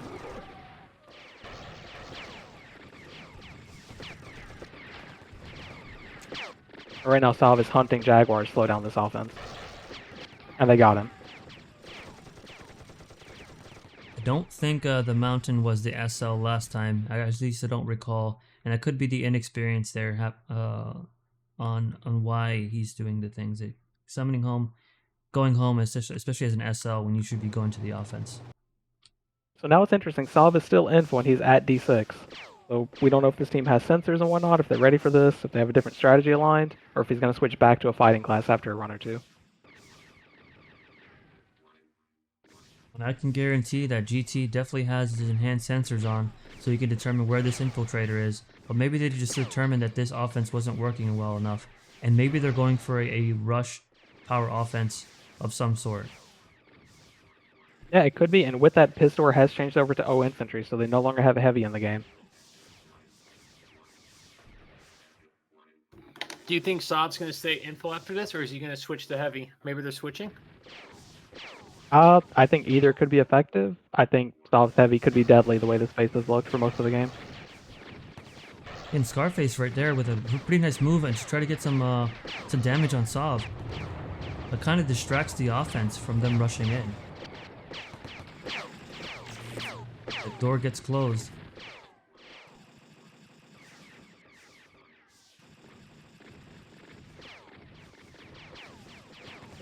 And you can kind of see that the Sov's offense is kind of waiting a little bit and then all going to rush together. Looks like they are going for this rush tactic here. As they're going down the left side with 4 and right side with 1. They're going exactly as called. They're going in for flags and maybe they're just getting distraction. Now Scarface is holding the flags. Yeah, it looks like they were trying to quick TDN out. They weren't focused on a turret or anything. Saw some nades flow down to the bottom to the sentry. Yosh at the end turned around, tried to hit the front sentry. I don't know how long they'll stick with that strategy. I know Sov likes playing info the same way I do, where he can swing home like he just did and surprise the SL. You can play the swing game. We saw him play it last week, switching off NG into info into infantry. Info just adds a lot of flexibility to the movement speed and cloaking element.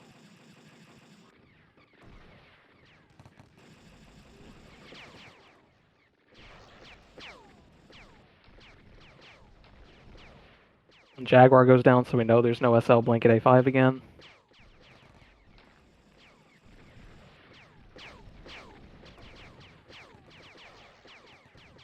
Straight back to offense, where we can only expect them to pull that rush again.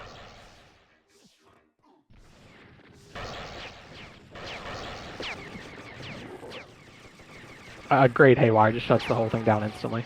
Yep. ZMN knows what to do. Yeah. Now, is he haywiring through the wall? And if so, pretty good strategy. Or did he haywire them right on the face? No, it's kind of haywiring close to the wall, so it's not going through the wall, but it's using the wall they're on and he's on, and just splashing into them. I wonder if so he's on the same side as them. Right. I wonder if Sov ends up using his repulsors earlier, that way to push Zeman back. Yeah, ideally you can rep charge as you go in. You kind of coordinate that. Someone's going to use a rep charge to get to the door, and then the other 2 rep charges are still available when you get to the flag room choke at D6.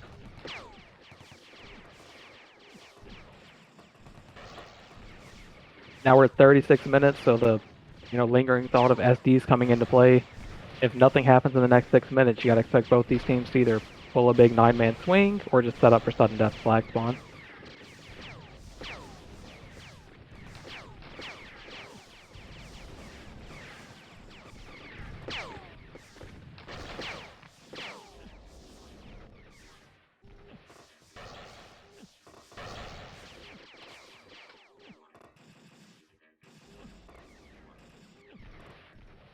Again, we're kind of at a lull here as I take a few bites of my TB. Did not expect this match to go on this long, but again, the winner here will go on to the lower bracket semi-final match. Loser gets eliminated. Roman Reigns, ZMN now providing nice haywire, nice grenade support here on offense at A5. Let's see if they can set up. Oh, looks. I wonder if that was his own haywire that hit him. Yeah, it's a good shot here. Solves at enemy, so he's not going to be there to push out. And Jaguars now made that adjustment, providing the EB we talked about to help around those boxes. Oh, it looks like Pistor got subbed out. Yes, I think Vin is the new player in the game. That is correct. I don't So know Vin how is this is an going to work infantry. with about 8 minutes left till sudden death. I definitely felt last week that Pistor had a great run here at A4. Maybe D7 just wasn't his base or wasn't comfortable there. But today didn't seem to be his night. And maybe the sub here is because of sudden death.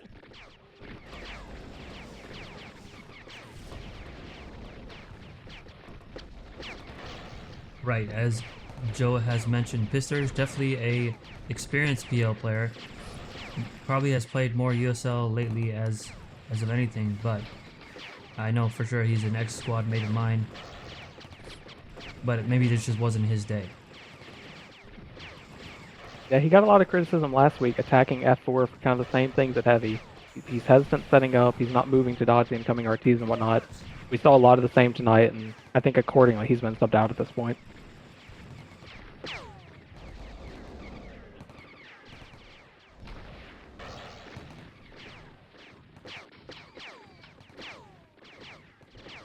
Again, we're 7 minutes till sudden death.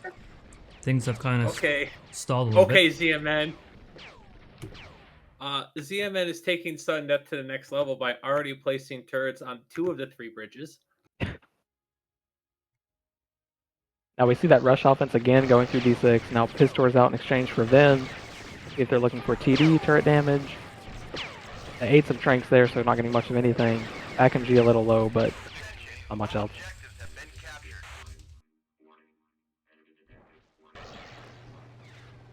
With a well-coordinated offense that rushes like that, it can be really annoying, especially as a medic and defense. But it does seem like this offense, not sure, maybe they're not used to this type of setup, but it doesn't seem like they're doing that much havoc here with this rush offense.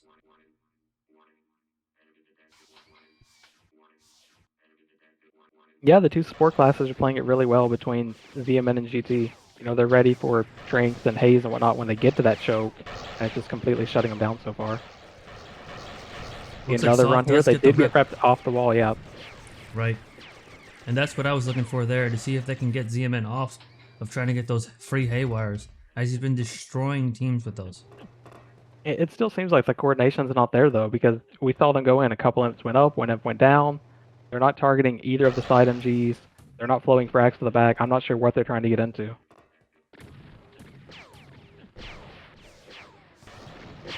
Big setup at A5 coming again. Going before when the match started, we had mentioned that Solve and Posty's team had the advantage, but very surprised to see this match go on this long.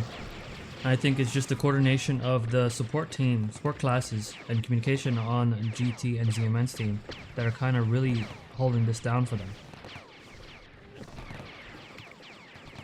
I think ZMN just went Super Saiyan with haywires tonight, and the previous game as well. Exactly.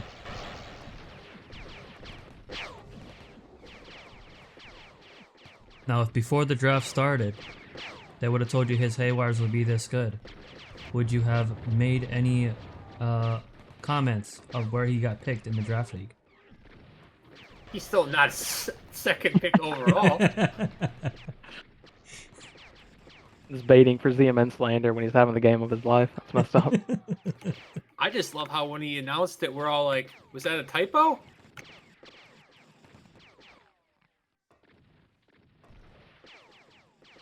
Looks like things are definitely slowing down. 4 minutes till, and that is the one thing about this sudden death, is it does kind of change the flow of the game way too much.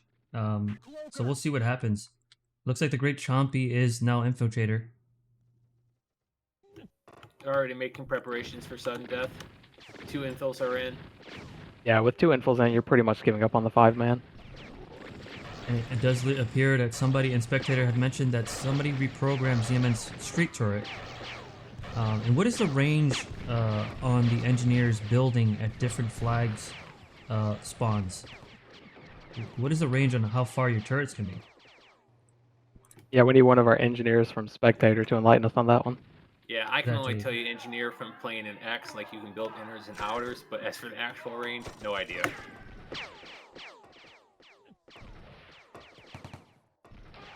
Let's see if Verb can comment. Is Verb listening here? See if we can get an engineer that is experienced that can tell us how many turrets can be built at a time, and especially like what is the distance on it.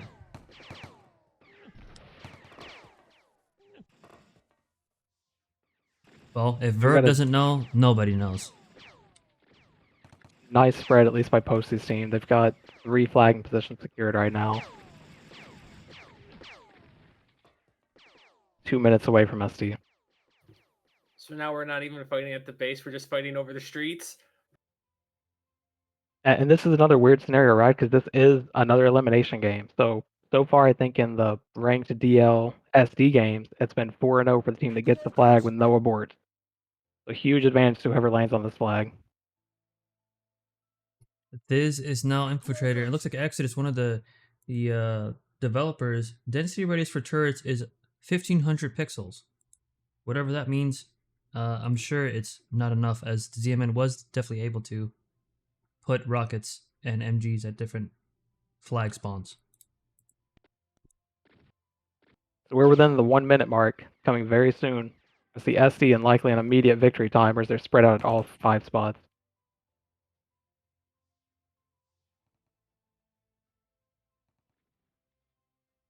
Definitely a big drastic change in play as teams stop. And I wonder if at any point somebody would just overtake a base at this time when another team is expecting to be spread out so far. I wonder if why that hasn't been taken advantage of as well. I think if this was a longer season, people would play this differently. I think there would be a 50-50 at like 43, 42 minutes. You just go full 10-man, screw the streets, screw sudden death. All right, here we go. Switching over to this view to see what the sudden death chat is, and then switching back to main view. It looks like ZMN is by a flag. ZMN picks up the top flag. bridge. Now, we talked in the previous game, they did not get it. Do they have someone ready to attack the base? Or are they going to miss out on these first 25 seconds again? Another thing I'm looking for here is how far do they push out? There's nobody here at this base. Do they go all the way outside? Does Shadow actually do it? They are outside. And this is great for them. If they stay outside, they can pretty much hold the match. I think this is just a miss on strategy again. Again, we're at 60 seconds, and the attacking team is not in the base yet. So you're putting all your eggs in the basket of we're going to get the flag. If not, we'll start 60 seconds later attacking your base. Right, and that's what I was commenting on earlier, is that you're too spread and focusing too much on SD, but you definitely need to have positioning in play, because you're not guaranteed to get that flag. So now we're 40 seconds away from the top 2 predicted squads being eliminated from the tournament before the last week. Stav with some great reps here as he knows what he's doing. They need to get this door open. He doesn't get the door open. Waylander, Greed, and Yosh, there's only 30 seconds left. If they can at least get some positioning here, it's not looking very good for them. This is going to be a major upset, in my opinion. And so Scarface did take a bad death there. He only got 1 rep off his info. So Stav's coming in, he's got his full stack. Can he get the reps off? Huge haywire in front of the flag room. Another one. Okay, BD. Waylander, We all know what BD stands for. This is definitely going to be an abort. Can they get it? Yosh gets in. Ball gets in. Great reps. Greed gets in. 10 seconds left. Can they attach the Greed? Greed is going to get it. He doesn't get the abort. Wow. What a great turn. That was an amazing game. At least for sudden death goes. I really felt like Solve's team was going to get the abort there. But this to me is an upset we didn't see coming. Yeah, it's 5 games now with sudden death, 0 aborts. So sudden death's really been the theme of the tournament. If you win that coin flip, you're winning the game, it seems.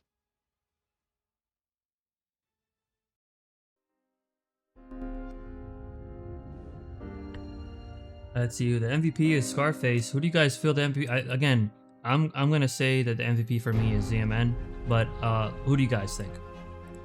I would agree. It's CMN, and it has CMN. nothing to do with flagging at the end. Just his defense against the multiple strategies deployed, whether it's the power offense, the rush offense, winging. I think CMN was the most impactful player on the winning team. And I do feel like the attendance did play an issue. We had seen our top squads kind of play stronger, but that is the nature of Draft League. So unfortunately, Solve and company do get eliminated tonight. So next week you'll have Decker's squad, the Care Bear Countdown, facing off against the winner we just saw, DB squad, 7th Plague. And then whoever wins that will advance to the finals to face Mixon squad, Fangs out for the last match of the league.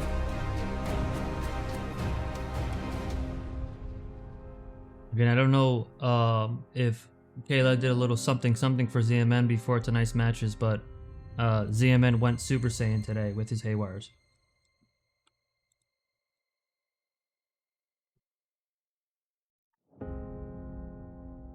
So the teams that are remaining should be 3, right? So Care Bear Countdown will face Posty's team and the elimination match. No, I'm sorry, Posty to get eliminated. Fangs Out is waiting the winner of the team that won recently, right? ZMN's team versus Care Bear Countdown. Yeah, DB's team. So I think ZMN's co-cap, but DB's serving as captain. So you'll start off with 7th Plague versus Care Bear, and then the winner advances to the finals with Fangs Out, led by Mixon.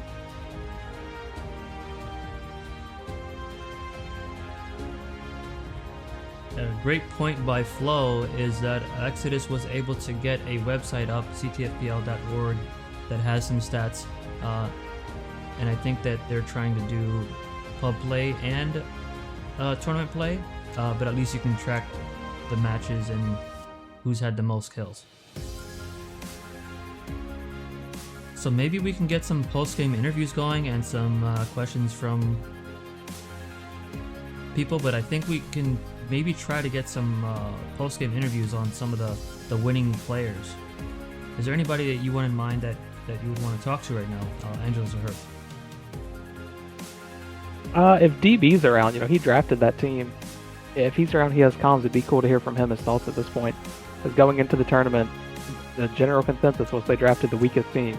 But now the quote-unquote weakest team is one of the top 3 teams, so it'd be cool to hear from him.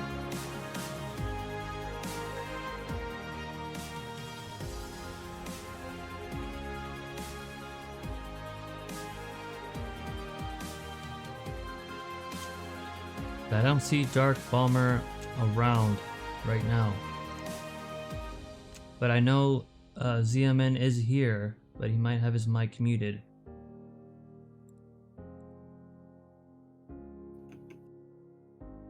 Yeah, Dark Bomber's on the Alias Thiz right now. I'm trying to see if he can get on an interview with us.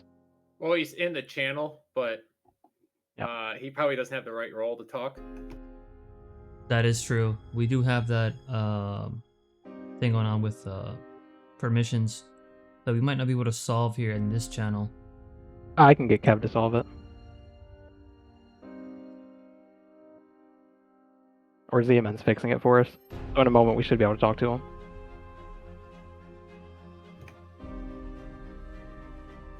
Oh, we're really trusting ZMN? This is the guy that deleted like 2 voice channels trying to get someone the right role.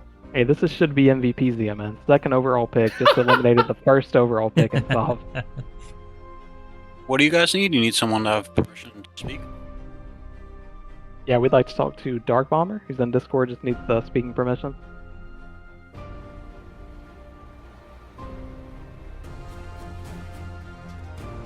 Again, what a great night of matches as we get the voice communication solved. 3 teams were eliminated and 3 teams remain. So there will be a semi-final for the lower bracket next week. And then there will be the championship match, which will be Fangs Out versus the winner of the semi-final. So there will be 2 matches next week, which is good because, I don't know about you guys, but NFL starts, right? So good timing here as we transition from the end of CTFDL into, I believe USL is also starting up soon. DB, I've confirmed, is unmuted. Dark Roamer, do we have you? Hey, what's up? How are you doing, man? How are you doing? Great win. Pretty good. Thank you. Excited. Team did a really good job tonight. And how Yeah, did so you you were kind feel? of. I just Go want to ahead, ask really Angelus. quick, being in the game or spectating wherever you were in the game, DB, was there anyone on your team that stood out to you as taking a lead, whether it was vocally or their play tonight? Yeah, GT has been calling most of the shots from D. We lost. We had a lot of issues our first game with slow swing. So GT adjusted that tonight with us. As soon as we got clears or cleared some infantry, sent us to offense. So we had that practice faster swings, so it worked out. We had them swinging home hard. Yeah, what about your offense? Who do you have shot calling for your offense, if anyone? Right now we have RR, MVP RR. He's been doing a tremendous job with the offense. If we need to switch it up, he's the one that's making calls on our offense. He's been doing a good job so far. Proud of him. That makes one of us. Yeah, that kind of explains why the offense couldn't flag it in regulation. You may want to switch that up for next week, but that's up to you. We've been playing some teams with really good defenses. So we had to be aggressive on offense to get it clear, just so we had some extra numbers to help our offense push.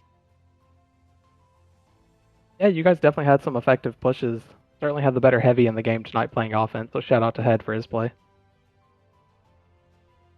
Yeah, Head's been active. He's been playing. I'm really proud of him too. He's been communicating a lot. The whole team communicates. Everybody talks. Everybody works together. No issues, no drama. Proud of everybody here. DMN is a great leader, and so is GT. I'm happy to have them. Who's been making the calls for Head to switch to JT or to Heavy? It would be RR. He's making all the offensive calls. Right now we have, if I'm playing NG, DMN assists on offense. But What we about the trust strategy? RR. Yeah, what about your sudden death strategy? So you guys got set up pretty early. Zeman's flying around the map trying to build mini bases over the SD spawns. Have you guys rehearsed this? Is it kind of during the game you're figuring it out? What's that like for your team? So we did practice it, I think the first game, and we just make adjustments towards it. We knew that going into these games around the 40-minute mark, we got to start preparing for sudden death. And we have ZMN. He's pretty much calling the shots on when we're going to set up and what to do. Everyone here is really good at listening and following orders. And then, correct Job, me if Zeman. I'm wrong, your match next week is you face Decker's squad with Chucky. That's a rematch from the previous week, isn't it? Yes. Yeah, so last time I remember GT had the spacing issue blown up immediately in the flag room, in and out. You guys going to make some strategy changes or clean that up in preparation of Chucky next week? Yes. Last week we did a storm play, and I think we were too slow on it, and just readjusting back into going to on defense and all that. I didn't have a sentry. We didn't have any drops down, and you make one mistake. Chucky's been here a long time. He's a great player. He's gonna take advantage of it, and he did, and got that 6-minute win. Yeah, well, I appreciate the feedback. That's all the questions I had. Herth, did you have anything for him? Yeah, I got one final question. Why did you pick CMN first? I picked ZMM because I'm new coming into the league. Pretty much don't know really all the players. It's like if a new guy comes into the league, as the captain, it's hard for me to tell people what to do. But a lot of people respect ZMN down here, so he helps me guide the team. I feel like if I had a lot of the elite players and all that, there'd be a lot of I've been doing this for 20 years. Don't tell me what to do, kind of shit. So I think me and ZMN played different games before and a leadership role, and he's a fantastic leader. Good first pick. Good question, Herth. Yeah, I would want to listen to multiple time PL champion CMN as well. Do we have ZMN joining us tonight? Is he able to? I'm here. Hello. Hey ZMN, good match. First of all, you had some great haywires. What happened? How were you inspired, and how did you get this play out of you today? Because we haven't seen that, at least the last couple weeks, but today you just went crazy. Can you comment on what your strategy was as an engineer? Yeah, no, I think it's less about my strategy as engineer and just more about what we were trying to do on defense. You know, we were just really jiving well, and everybody's kind of feeding off each other's energy. GT did a great job with shot calling a lot of things and gave us all the confidence we needed to be able to stay home and fight, or if I need to go mine, or if I can stay home and be aggressive for a little while, do an occasional swing to offense and try to support them a little bit. But overall, I think we were just driving really well. The energy was good, chemistry was good, and I think that was pretty infectious between both matches. Angelus, Hearth, any questions for ZMN?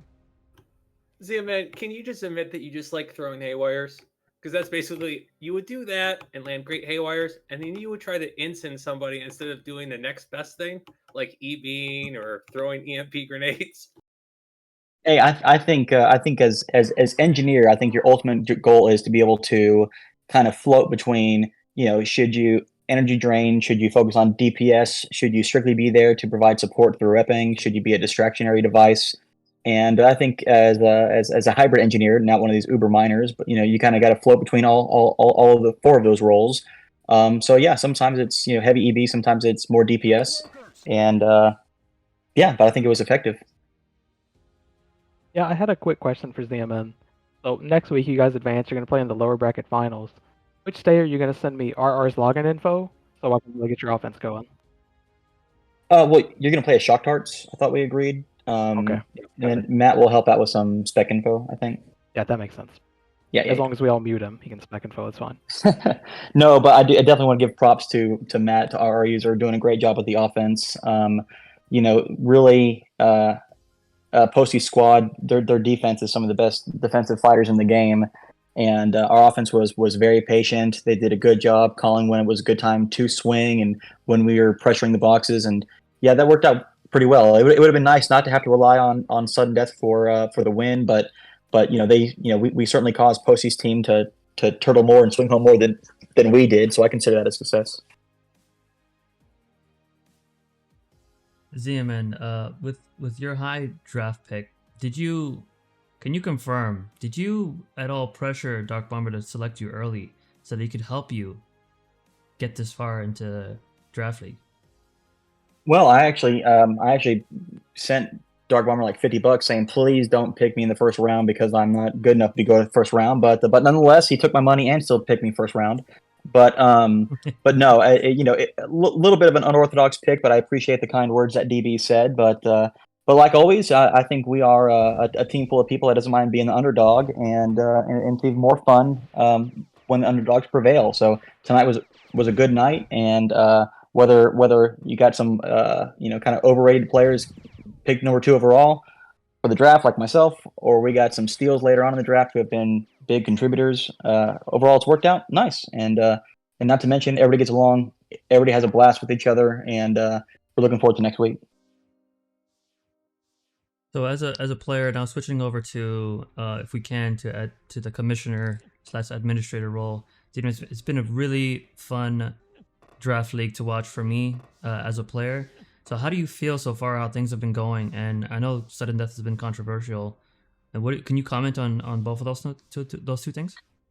Yeah, absolutely. So, you know, when CTFDL was started, you know, number one, it was really started kind of last minute to try to take advantage of the USL off season and get some organized CTF play back going.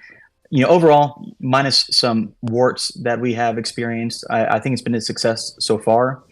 And I'm glad we've done this. I think people are inspired and motivated to have a season 2 of CTFDL. But we're happy we did it. Certainly, we had some issues with some bracket stuff, you know, from the beginning of developing the bracket to some of the seeding. I know the first game tonight we had an issue. We've got a bunch of new referees that have volunteered to contribute this go around. And between you guys doing the commentating, between the referees that maybe have never even refereed in SOE or previous iterations of Infantry or never refereed at all, stepping up to contribute. We've got people like Soup that's building a website. We've got people working on Discord. And Revenge through all that drama has done a great job with the Discord up to this point. Flair, Angelus, Beso, you of course, Hearth. You know, you guys have been doing a great job with the commentating, And it's fun when we can create multiple layers of engagement. We've got the in-game play breaking records of free infantry population peaks. We've got the videos going up on YouTube. We've got the live streaming set up by Beso. We've got interviews being conducted by commentators with squad captains. We had the draft go live itself for a couple hours. So this has been a good season to learn new things. I know sudden death has been a little controversial, but as we all get a little bit older, playing 2-hour marathon games and trying to fit those all into one evening is challenging. So, for CTFDL season 2, we'll certainly reassess, sudden death, maybe some other ideas to make games go by a little bit quicker, but not lose the spirit of CTF. But CTFDL has been a great experiment number one to test things out without a major 8, 9, 10 week long commitment.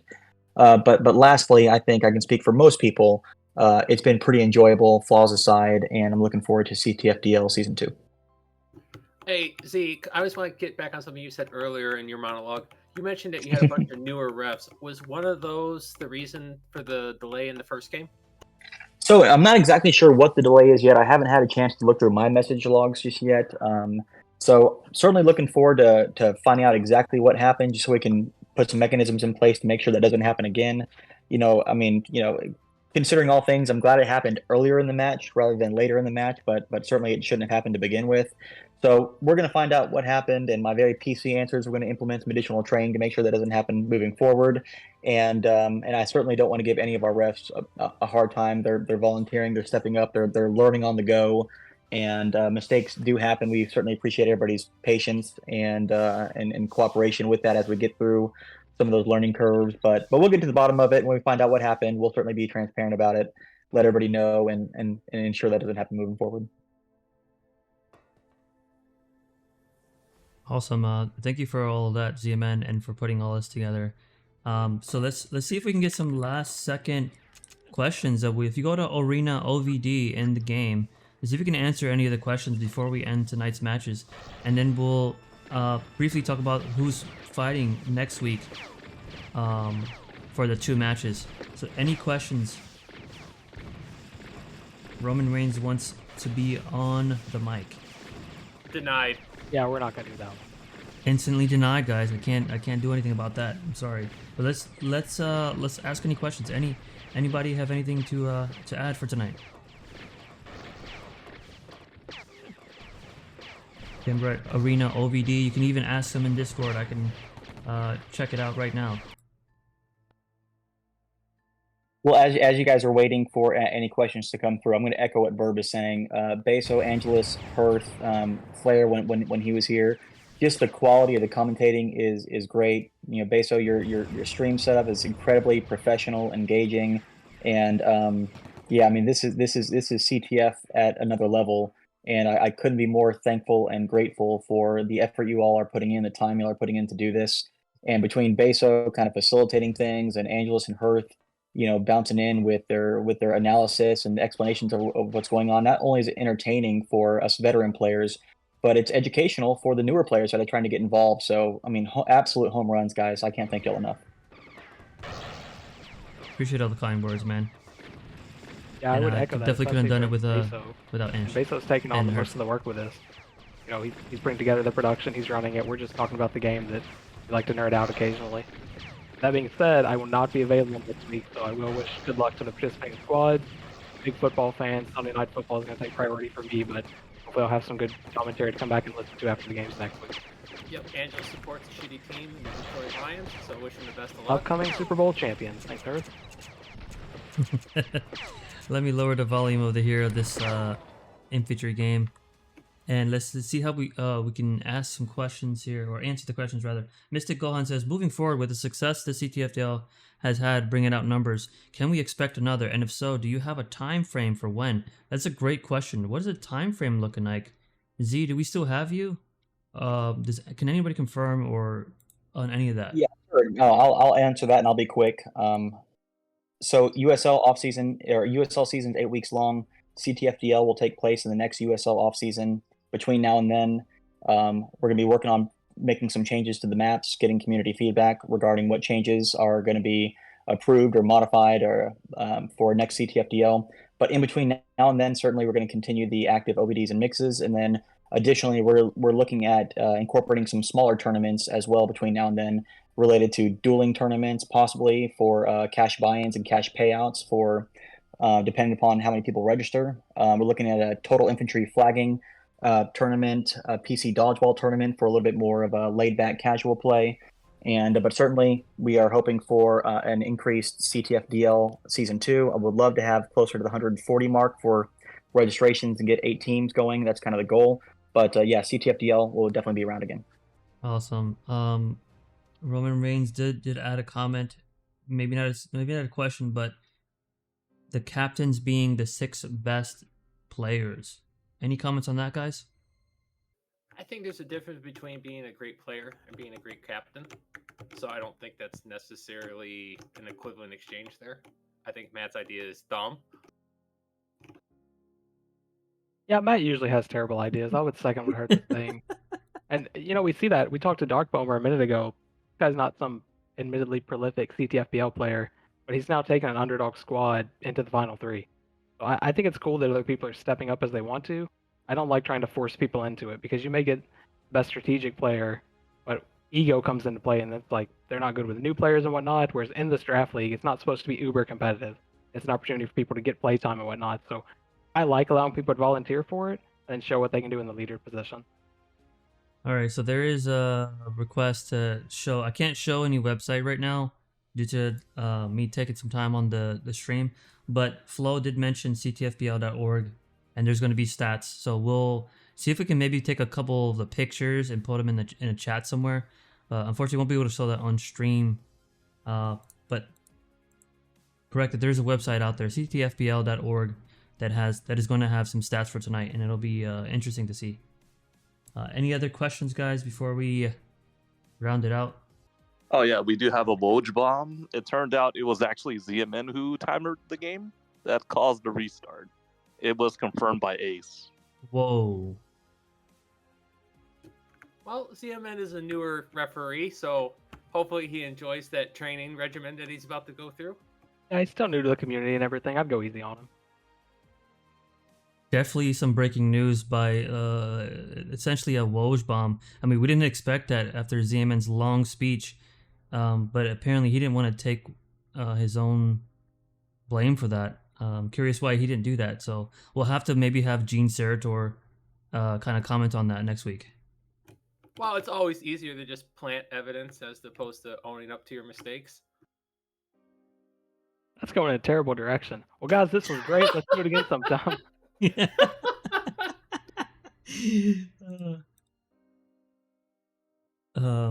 I would like to apologize to CTF ref Harry Nuts. It apparently was not him that did this crime. Yeah, I will not apologize to anyone except ZMN, who's now being slandered without proper evidence, and I think we should end everything right now. I agree. I think we're going off the rails here, but appreciate everybody support watching. I'm gonna put the VOD out shortly after this. I stopped the stream, and thank you again to the commentators, all the referees, Ange, Herth. You guys are amazing. Now see you guys next week. Ange, good luck on your team, and we'll see what we can do next week for the last 2 matches. GG, everyone. Sounds good. Thanks for having us. Thanks for hanging out. Good luck, everyone. GG, everyone.